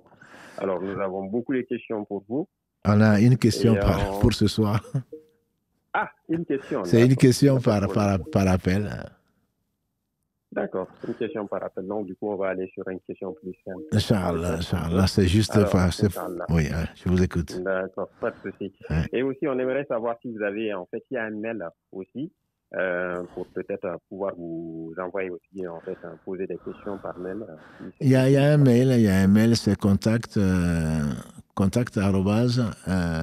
mosquée, voilà, mosquée, sans accent bien sûr, mosquée-mirail-toulouse.fr. D'accord. Mais en vous disant simplement que c'est Karim qui s'occupe de ça actuellement, il a plus de 1700 mails, je crois. Donc, si vous, voilà, 2000, il me dit 2000, voilà. Donc, bon, moi j'en ai à peu près autant. Et on va essayer, Inch'Allah, de faire ce qu'on peut, mais ne vous attendez pas par mail à avoir plus de succès que par téléphone.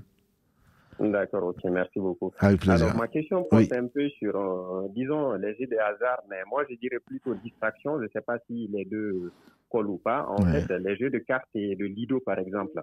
Oui. Donc, de temps en temps, quand on est en famille, pour se détendre un tout petit peu, en fait, ça ne nous empêche pas de faire nos devoirs religieux et tout. Oui. Mais on passe du temps, un peu de temps en temps, à faire des parties de cartes, mais c'est sans argent. Oui, oui. Lido, on ne sait pas, mais après, on voit, on se dit, est-ce que c'est vraiment... Est-ce que c'est autorisé en islam? Est-ce que c'est accepté tout ça? Avant de répondre à l'autorisation ou pas, ce qu'il faut que tu saches, c'est que tu es en train de perdre du temps. Et donc, si tu peux jouer en même temps apprendre, vraiment, tu feras d'une pierre deux coups pour ne pas dire plus. Non seulement tu te détends, en même temps tu apprends. Et il y a aujourd'hui, alhamdoulilah, beaucoup de jeux qui sont très intéressants, qui te permettent d'apprendre ta religion, mais tout en t'amusant, avec tes enfants, avec tes amis, etc., ce que je te conseillerais. Après, ces jeux-là, ils sont des jeux de hasard quand même s'ils ne sont pas payants. Notamment les jeux de dés, c'est surtout ce qui a été... il y a des hadiths authentiques dessus. Après, bon, les cartes, je pense que ça dépend du type. Mais en tout cas, les jeux de dés, par exemple, que ce soit le Lido, je ne sais pas comment on appelle ça, le Lido ou autre chose, tout ceci, ce sont des choses que le prophète a interdit. Il a interdit. Donc, après, c'est pas seulement l'argent. L'argent devient... un moteur et c'est encore plus interdit parce que ça amène de l'animosité, ça amène le fait de ne pas d'attendre d'autre que Allah, ça amène l'avidité, etc. Bon, ça c'est encore pire quand il y a de l'argent, mais même sans argent, si c'est des jeux de hasard, mieux vaut t'en éloigner. D'accord. Voilà. Très bien. Barakallahu fik, mon frère. Barakallahu fik. Amin. Jazakallah khair. Alayka assalam wa rahmatullahi wa barakatuh. On va venir à des questions terre à terre, entre guillemets. Une question, est-il permis pour une femme de réciter les sourates lors des prières à voix audible, lorsqu'elle est seule chez elle? bien sûr, il est permis. Il faut de toute façon lire, ma soeur. Même à basse voix, la Fatiha, le prophète m'a dit, la salat liman lam yaqra umul kitab. Il n'a pas de prière, celui qui n'a pas récité la mère du livre. Donc, si tu sais que tu veux dire à voix audible, tu peux le faire si tu es toute seule, si tu es avec tes enfants, si tu es avec des sœurs, etc. Tu peux lire et tu peux même faire l'imam, même si c'est déconseillé dans le rite maliki. Mais d'autres, mieux que nous, notre mère Salama, notre mère Aïcha l'ont fait. Simplement, tu te mettras imam donc au milieu du premier rang, contrairement à ce que l'on veut nous enseigner. Et donc là, c'est possible. À voix audible, tu peux le faire. Tu peux réciter le Coran avec une très belle voix, avec le tajwid, comme ça a été, comme l'ange Gabriel a reçu d'Allah et qu'il a récité au prophète sallam qui lui-même l'a retranscrit. Donc c'est possible, tu peux te faire plaisir parce que quand on entend le Coran, il y a des gens qui comprennent même pas le Coran qui en pleurent.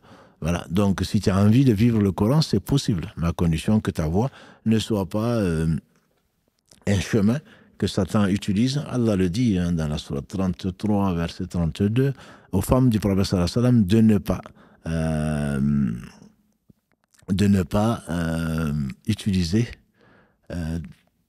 une voix mielleuse les gens dont le cœur est malade, donc dont le cœur est malade, que penche vers cela. C'est pour cela qu'il t'est conseillé donc de parler.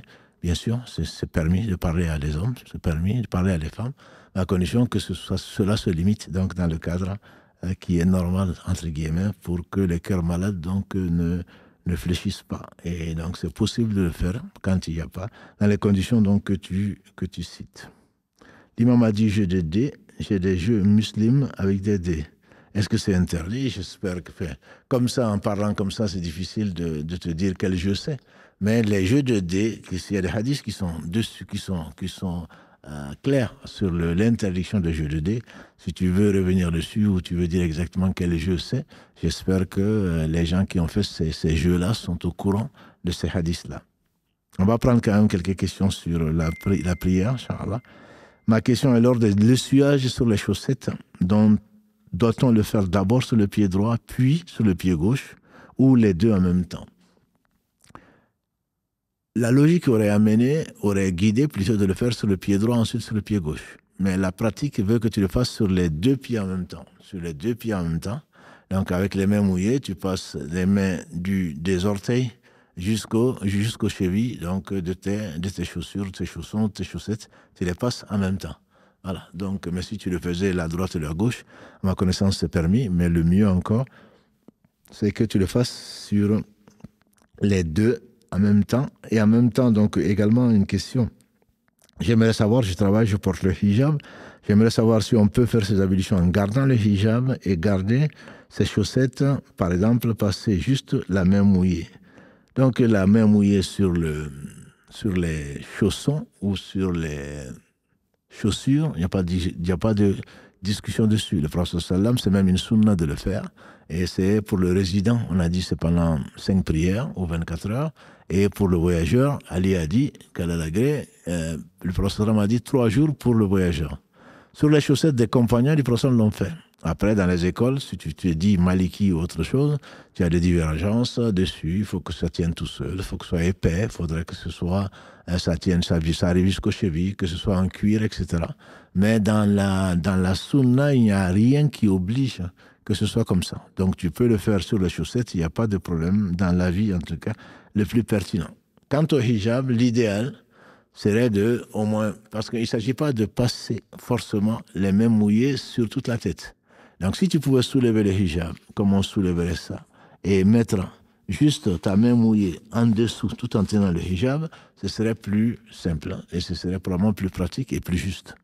Voilà. Donc il ne s'agit pas d'enlever le hijab et bien sûr de passer les mains du front jusqu'à la nuque et revenir. Non, même si tu touchais une partie des cheveux, tes ablutions seraient valables. Allô, salam alaikum. Allô. Allô, oui, wa alaikum salam. Imam, vous allez bien? Alhamdulillah, barakallahu fik. Alors moi, j'avais une question. Je travaille dans les écoles avec les enfants. Oui. Et je vais avec eux pendant la cantine. Je leur sers le repas et tout. Et parfois, les repas, il y a de la viande. qui n'est pas de la viande halal. Moi, personnellement, je ne mange pas, mais je sers les enfants. Du coup, ma question, c'était est-ce que c'est interdit dans l'islam de servir ou ça fait rien? Parce que même des fois, il y a le porc et tout, il y a des enfants qui mangent et qui ne mangent pas, mais je sers quand même les enfants qui mangent et les enfants qui ne mangent pas, je ne leur sers pas. Du coup, je voulais savoir le fait de dire si c'est un péché ou non. La vie que je connais, à moins qu'on risque pour sa vie, la vie que je connais, c'est que tout ce qui amène au haram est haram. Ce qui est interdit aux gens, ce qui est interdit à la consommation, est interdit à la vente, est interdit également au service. Donc le fait de donner quelque chose d'interdit à des personnes, même si c'est des enfants, c'est pas quelque chose qui conduit au haram, donc c'est pas quelque chose qui est permis. À ma connaissance, c'est pas permis. D'accord. Je ne connais pas d'autres avis dessus. Il se peut que vous entendiez en disant, bon, c'est les enfants, c'est pas grave. Si, c'est grave. Les enfants n'ont pas de péché, bien sûr. Mais les personnes qui ont servi ce que Allah a interdit font partie d'une chaîne donc, qui a désobéi à Allah subhanahu wa ta'ala. À ma connaissance, c'est la réponse que donnent les savants sur la question. D'accord. Ouais. D'accord. Merci beaucoup. Barakallahu fik, ma sœur. Salam alaikum. Des questions en rapport avec la prière encore. Les invocations entre l'adhan et l'iqama. On sait que dans le live de mercredi, on parle des invocations encore. Et entre l'adhan et l'iqama, pour ceux qui ne savent pas ce que c'est l'appel à la prière. La prière est imminente, donc qad qamati salah, quand on va prier en groupe. Et entre les deux, c'est une période où c'était une courte période. Dans les mosquées, on laisse 5 à 10 minutes entre les deux pour que les gens, justement, fassent la prière personnelle et adressent les demandes personnelles à Allah subhanahu wa ta'ala. Et donc, c'était un bon moment, un moment d'exaucement des demandes. Comment est-ce qu'on peut le faire chez soi? Non, il suffit simplement de faire l'appel à la prière avant de commencer, et ensuite de faire les invocations, ensuite de faire des rawatib que faisait le prophète sallam, même si on n'est pas en groupe, à savoir les 12, 2 avant la prière obligatoire du matin, du fajr, 4 avant le dohr, mais après l'entrée de l'heure, après l'adhan donc, 2 après le dohr, 2 après le maghrib et 2 après l'isha. Ça, ce sont les 12 rak'ahs. Celui qui les fait régulièrement, Allah lui construit un palais au paradis. Régulièrement, donc, ce sont les 12 rawatib. On a déjà fait avec Karim des vidéos dessus qui vous ont beaucoup intéressé il y a 2 ans, pendant le mois de Ramadan. Et donc, on peut revenir à cela pour réviser. Donc, ce sont les 12 rak'ahs. Et à ce moment-là, quand tu fais l'appel à la prière, le prophète sallam, ce n'est pas parce qu'on est dans une mosquée qu'il faut faire l'appel à la prière.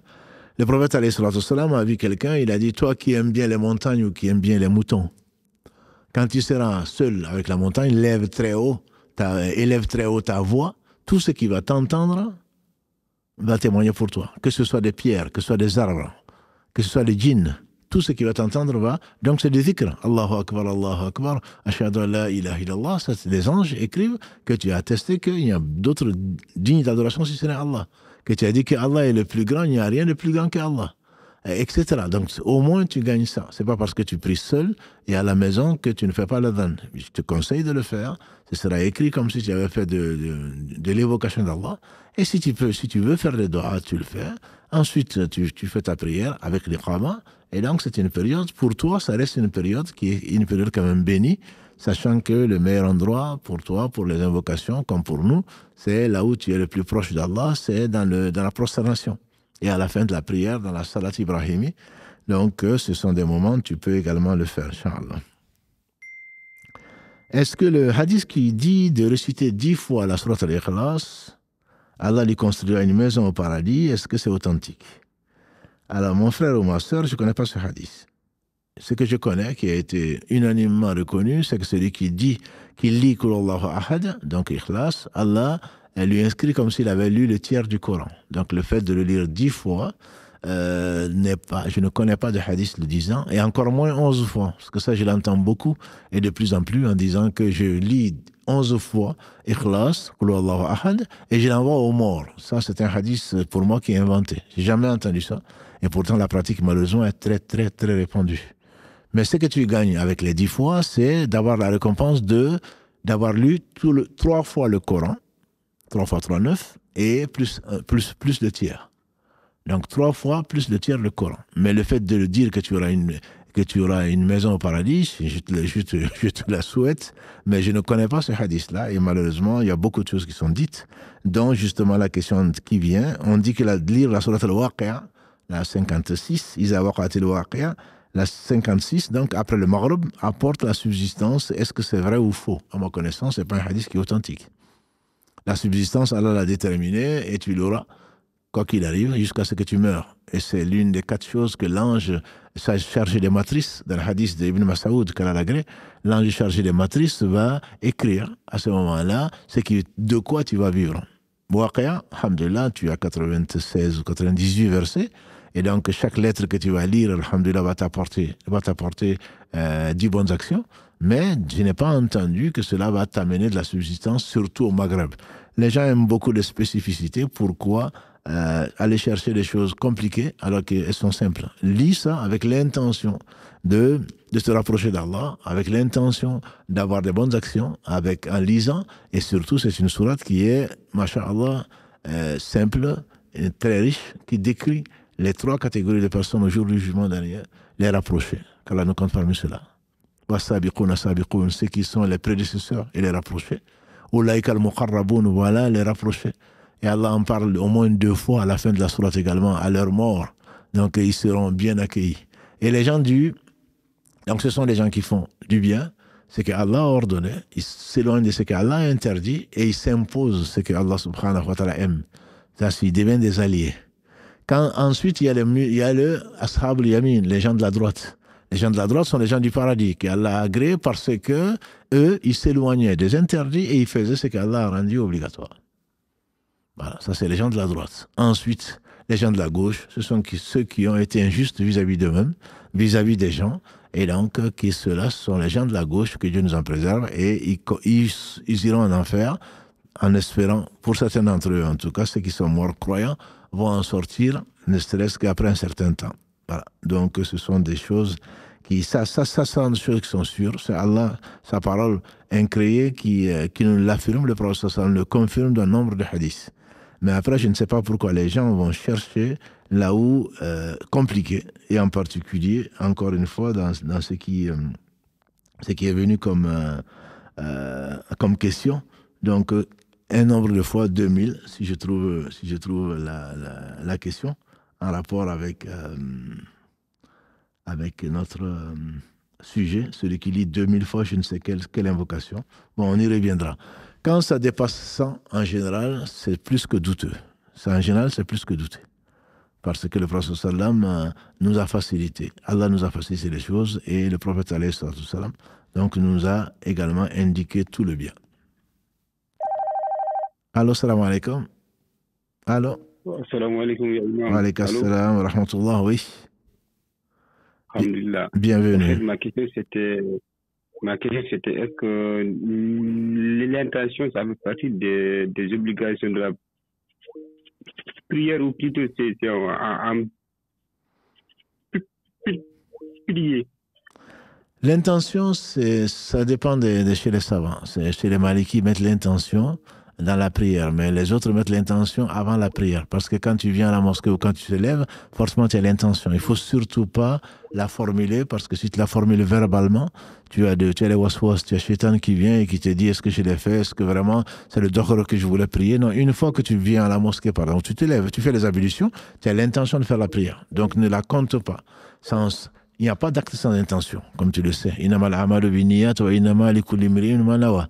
Le professeur m'a dit les actes ne valent que par l'intention qui les anime. Et les savants disent il n'y a pas d'acte sans intention. Donc il ne faut pas la formuler, mais là où tu veux.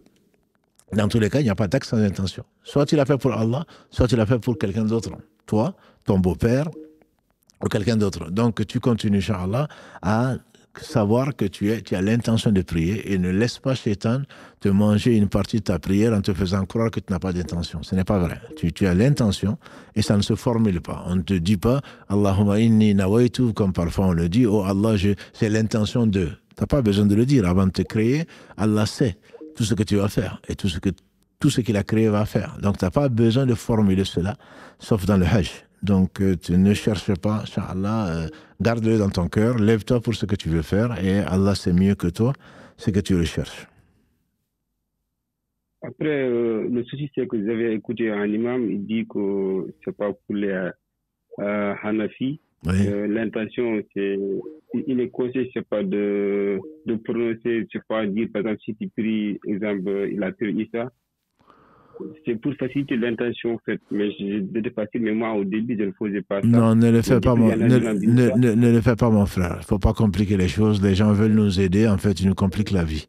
Le prophète sallam, c'est lui qui connaissait mieux son Seigneur. Il ne l'a pas fait, il ne l'a pas conseillé. Donc, il n'y a pas à vouloir aider les gens dans ce que tu ne connais pas. Le prophète sallam nous a apporté tout le bien.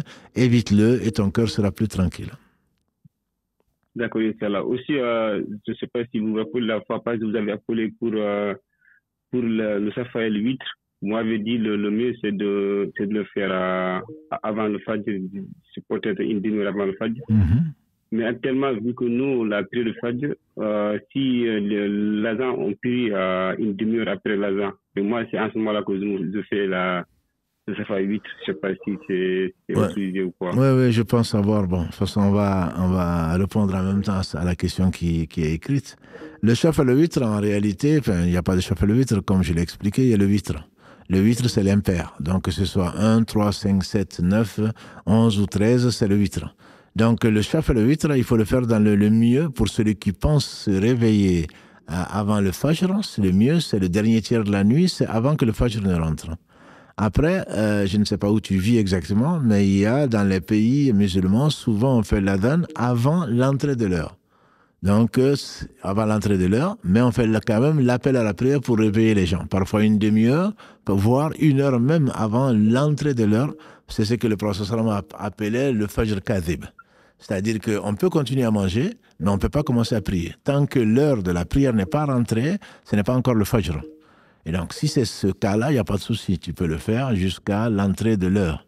Maintenant, ne prends pas l'habitude d'attendre as-salatu khayrun min an-nawm quand tu entends ça.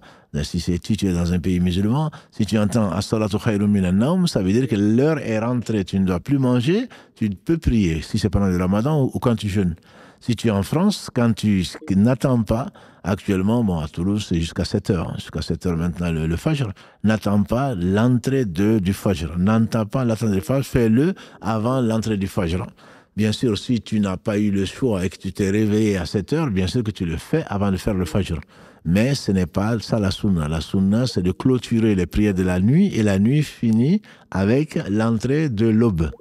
La nuit finit avec l'entrée de l'aube, pas avec ton witr. Donc tu dois prier le witr, la dernière raka, avant l'entrée donc de la prière de l'aube.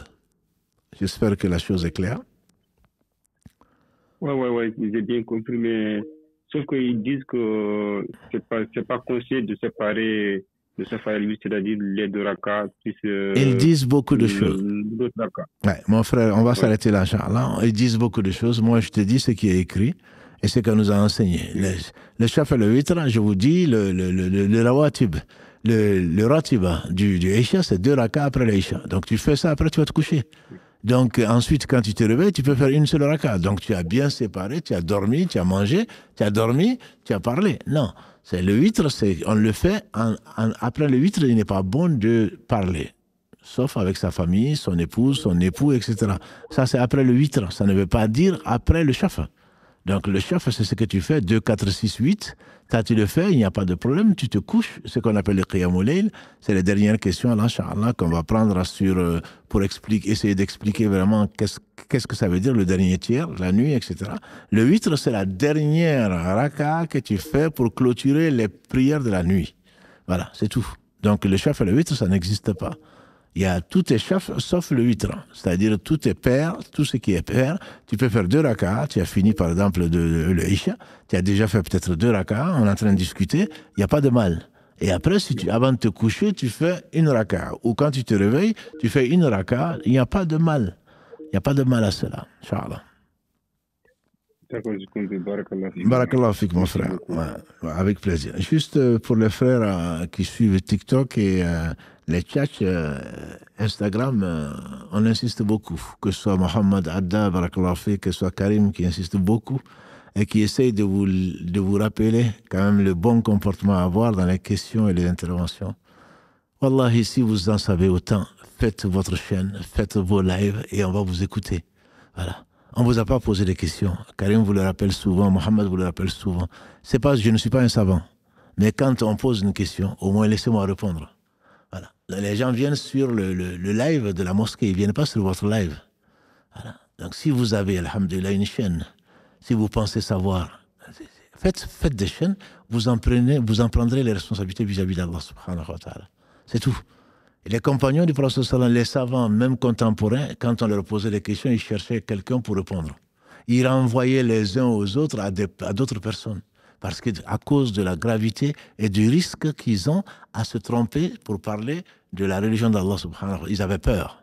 Ils connaissaient la réponse, mais ils préféraient que ce soit quelqu'un d'autre qui réponde. Et là, nous, on vous dit, les sœurs et les frères qui posent des questions ne vous posent pas la question. Pourquoi tu vas chercher à répondre? Pourquoi? Tu prends tu prends un gros risque. N'eût été le besoin que mes frères et mes sœurs ont d'avoir des réponses auxquelles ils pensent, que c'est sûr, on n'aurait pas fait de live. Donc si on est là, c'est pour servir les autres. Si vous en savez autant, barakallahu fikum, enseignez là où vous pouvez et laissez au moins les autres avoir les réponses qu'ils désirent. Voilà, donc c'est un rappel. C'est un rappel, j'espère que le rappel profitera aux croyants, Inch'Allah. Donc on va essayer de répondre à quelques questions, puisqu'il est déjà 22h31. Je demanderai à Karim de couper donc les appels et que vous nous pardonnerez, parce qu'on ne pourra pas répondre, donc à prendre d'autres appels, parce qu'il y a beaucoup de questions, notamment sur la prière. On va essayer, Inch'Allah, d'y répondre. Faut-il absolument dormir et se réveiller au dernier tiers de la nuit pour la faire, ou on peut veiller pour faire au dernier tiers de la nuit? Ne veille pas. C'est pas une sunna de veiller. La nuit est faite pour dormir et le jour est fait pour travailler. Si tu veux veiller, tu peux le faire quand c'est conseillé pendant le ramadan, par exemple. Et même là, dormir un peu, c'est mieux. Mais non, c'est le tahajjud, c'est le nom de la prière de Qiyamul Layl après l'Isha, parce que tu t'es réveillé, mais tu n'as pas dormi. Bien sûr que tu peux continuer à prier. Tu peux continuer à prier, il n'y a aucun mal. Si tu es arrivé jusqu'au dernier tiers de la nuit parce que tu travailles, ou parce que tu as une insomnie, il n'y a aucun mal. Bien sûr que c'est, Inch'Allah, qu'Allah subhanahu wa ta'ala accepte. Donc, ensuite, est-il possible de prendre un cachet pour ne pas avoir ses menstrues, pour aller faire une umrah, pour être sûr de pouvoir tout faire à la Mecque? C'est possible. On l'a déjà dit à la préparation du Hajj, c'est possible, mais ce n'est pas sunna. Quand je dis c'est pas sunna, Allah vous a créé de la meilleure des façons. Vous portez les enfants, vous accompagnez les enfants pendant la gestation, les fœtus pendant la gestation jusqu'à devenir enfants, etc. Donc les menstrues sont là pour ça, c'est naturel. Celui qui veut les bloquer prend le risque physiologique donc d'avoir des maladies, qu'on le connaisse ou qu'on ne connaisse pas. Est-ce que c'est psychique, est-ce que c'est psychologique? Si Allah avait voulu, vous n'aurez même pas de menstrues. Donc ce n'est pas une bonne façon de faire, mais c'est permis. C'est permis. Et combien de sœurs écrivent après qu'ils aient pris la pilule que finalement, quand même, les menstrues sont arrivées, ou en tout cas, l'écoulement de sang. La chose est simple. Si tu vas pour une umrah, ma sœur, tant que tu as tes menstrues, tu restes à l'hôtel ou tu restes là où tu es. Une fois que tu n'as plus les menstrues, tu gardes toujours ton ihram. Donc, tu es arrivé, tu as gardé ton ihram. Une fois que tu as pris tes menstrues, tu fais ton ghusl et tu vas faire la prière.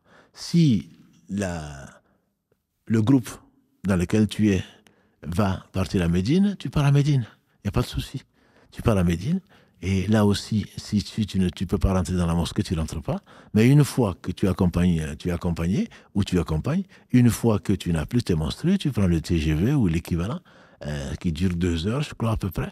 Donc tu viens faire ta umrah avec le saï, et avec le tawaf et le saï, et tu repars à Médine. Donc, moi, c'est ce que je conseille, de ne pas prendre de médicaments pour cela, parce que je ne connais pas les conséquences. Par contre, si tu veux le faire, c'est permis. Personne ne peut dire que c'est interdit. Les savants d'hier ou d'aujourd'hui disent que c'est permis parce qu'il y a une raison bien précise. Lorsque l'on suit l'imam, doit-on réciter à voix basse de notre côté ou simplement le suivre? Suivre l'imam est une obligation. Le prophète sallallahu alayhi wa sallam nous a dit, l'imam a été fait pour être suivi. Quand il dit Allahu Akbar, dites Allahu Akbar, et quand il récite, taisez-vous. Maintenant, quand il récite taisez-vous a été compris par les savants, en tout cas une bonne majorité de savants de confiance, écouter, c'est quand on entend, bien sûr. Cela veut dire qu'on entend. Et si on entend, on écoute. Et c'est considéré par l'avis le plus pertinent, c'est l'avis de l'imam Malik, à fasse miséricorde, et de nombre de Hanbali, et de Ibn Taymiyyah également, c'est que le fait d'écouter, c'est comme si on avait lu. Maintenant, dans la 3e et dans la 4e raka, ou dans les 4 rakas du Dohr, du Asr, à ce moment que tu n'entends pas, il faut lire la Fatiha, à voix basse, bien sûr, parce que tu n'entends pas l'imam. Et si il y a coupure d'électricité, ou que tu n'as plus de haut-parleur, que tu n'entends pas l'imam dans les prières à voix haute, les rakas à voix haute, à ce moment, tu lis à voix basse la Fatiha. Donc, quand on entend l'imam, on l'écoute. Et réciter en même temps qu'écouter l'imam, tu ne peux pas faire les deux. Tu es obligé de te concentrer sur l'un. Et comme écouter, suivre l'imam est une obligation, le mieux, je n'ai pas dit que c'est le seul avis, mais l'avis majoritaire et le plus pertinent, c'est que quand l'imam récite et que tu entends donc, tu te tais et tu n'as pas besoin de réciter. Par contre, dans la 3e raka et la 4e, ou dans les 4 rakas du Dohr, du Asr, où l'imam récite à voix basse, à ce moment-là, tu te dois de réciter au moins la Fatiha. Le fait de lire la sourate Sajda au Subh, le vendredi, est-il une sunna? La sourate Sajda, c'est la sourate numéro 32. Le prophète sallam l'a récité au Fajr et a récité à l'Insan numéro 76 également au Fajr. Dire que c'est une sunna, on peut dire oui. Mais réciter que cela, c'est toujours cela, n'est pas une sunna parce que le prophète sallam a récité bien d'autres sourates. Mais le fait de le réciter, tu fais revivre une sunna puisque le prophète sallam a récité. Donc le réciter de temps en temps le vendredi, et en dehors du vendredi d'ailleurs, parce que ce n'est pas une sourate réservée au vendredi. Donc le fait de réciter à l'Insan, 2e raka, à Sajda, 1er raka, est une sunna. C'est une sunna, mais il faudrait savoir qu'une sunna n'est pas une obligation et par conséquent, il faudrait éviter de systématiquement réciter donc ces 2 sourates ou d'autres sourates à des moments bien précis tant que ce n'est pas légiféré. Ensuite, si pendant la prière il y a quelqu'un qui fait un malaise, doit-on lui venir en aide ou terminer d'abord sa prière? D'après toi, il est évident que la vie l'emporte sur la religion. Donc tu ne peux pas imaginer de laisser quelqu'un en train de mourir ou en train de souffrir alors que toi tu es en train de prier.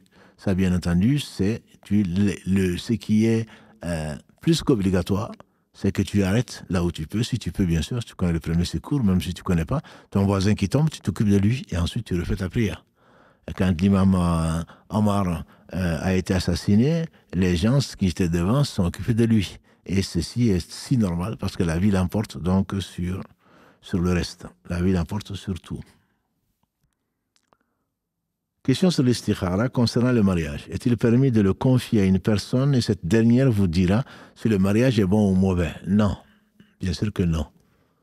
Tu vas dire à quelqu'un, tu pries pour moi, et puis tu me diras si Dieu veut... Non.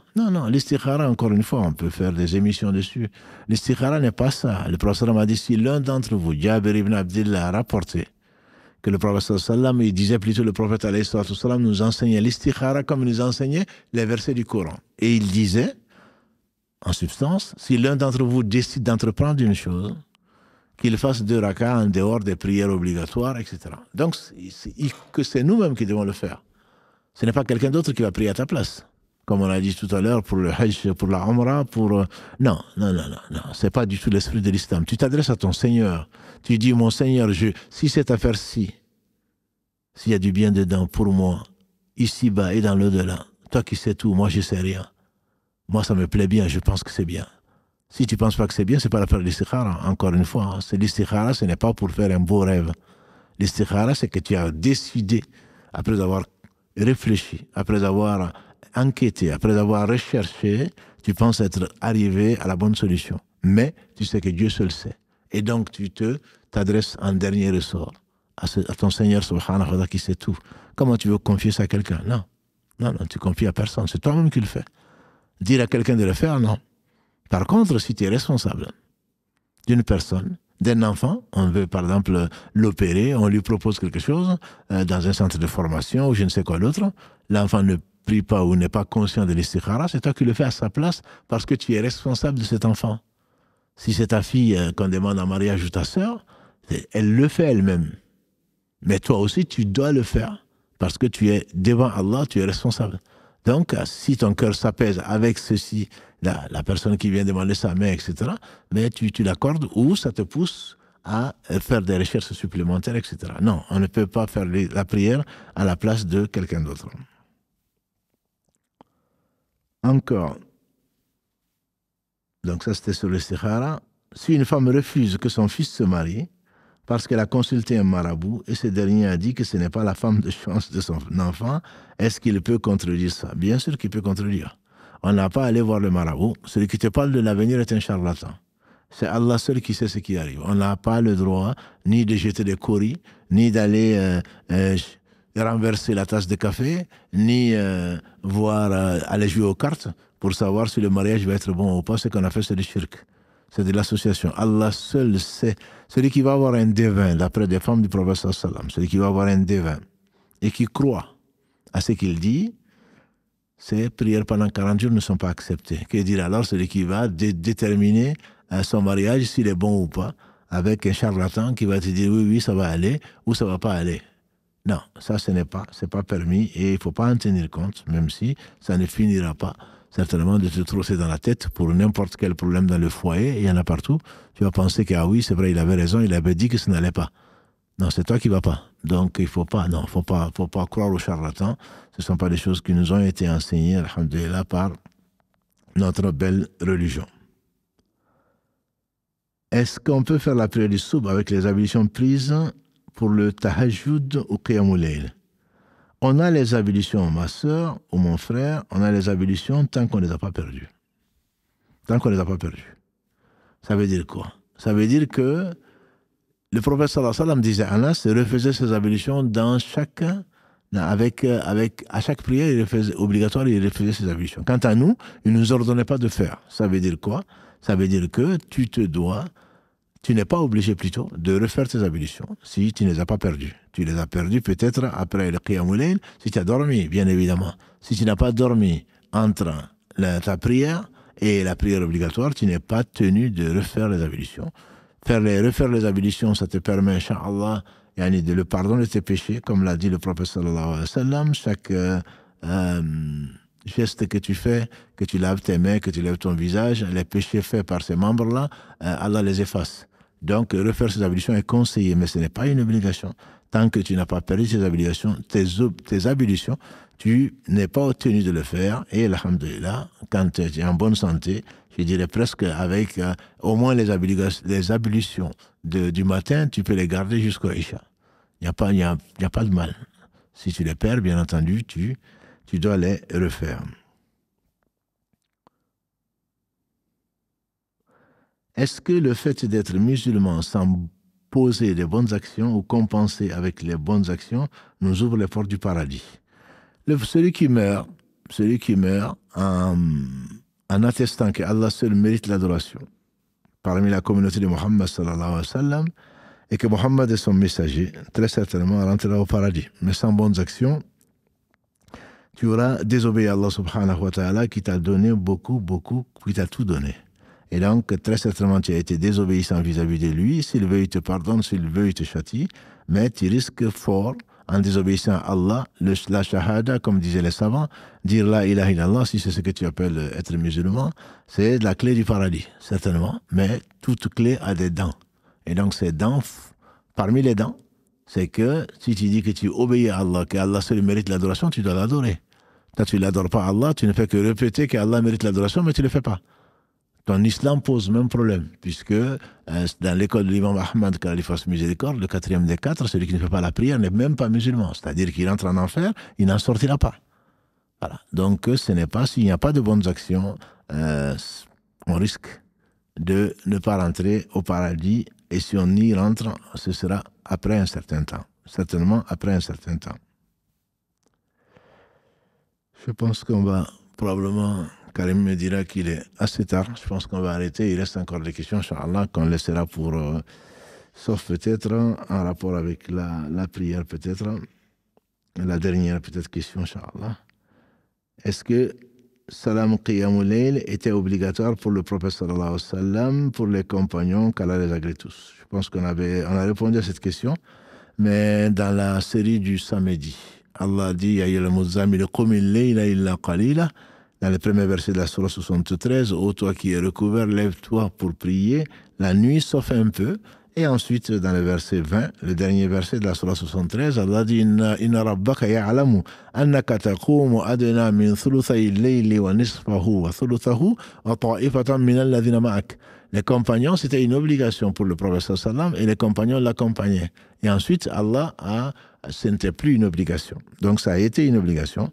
Et certainement, ça illumine les visages, ça renforce la foi, le fait de laisser les autres dormir et de les réveiller, se concentrer sur l'essentiel qui est donc la vie après la mort, etc. Ça prouve également notre sincérité, c'est plus que recommandé. Voilà, donc on va s'arrêter là, Inch'Allah. On a déjà dépassé au moins d'un quart d'heure. Qu'Allah subhanahu wa ta'ala bénisse votre nuit et nous fasse comprendre et appliquer au mieux ce que nous avons compris, qu'il bénisse Mohammed, sa famille, ses compagnons, tous ceux qui les auront suivis dans le droit chemin et que nous fasse l'honneur donc d'en faire partie. Notre prochain rendez-vous avec Karim, ce sera Inch'Allah mercredi à 21h pour parler de l'invocation encore et des invocations. N'oubliez pas nos frères qui souffrent de par le monde, notamment ceux qui sont aujourd'hui sans toit, ni manger, ni eau potable. Je pense à ceux de Mayotte. Et priez pour eux, et ceux qui peuvent les aider, qu'ils les aident matériellement également, ceux qui en ont les moyens, et qu'Allah les remplace, qu'Allah compte les gens qui sont décédés dans ces conditions comme des martyrs, comme une sœur l'a posé la question, et pour ceux qui ont été perturbés et encore vivants, qu'Allah leur pardonne les péchés, et pour ceux qui sont morts, qu'Allah leur accorde donc son paradis qu'il a réservé donc aux gens qui ont cru, qui sont morts dans cette croyance-là. سبحانك اللهم وبحمدك أشهد أن لا إله إلا أنت أستغفرك وأتوب إليك سبحان ربك رب العزة عما يصفون والسلام على المرسلين والحمد لله رب العالمين والسلام عليكم ورحمة الله وبركاته.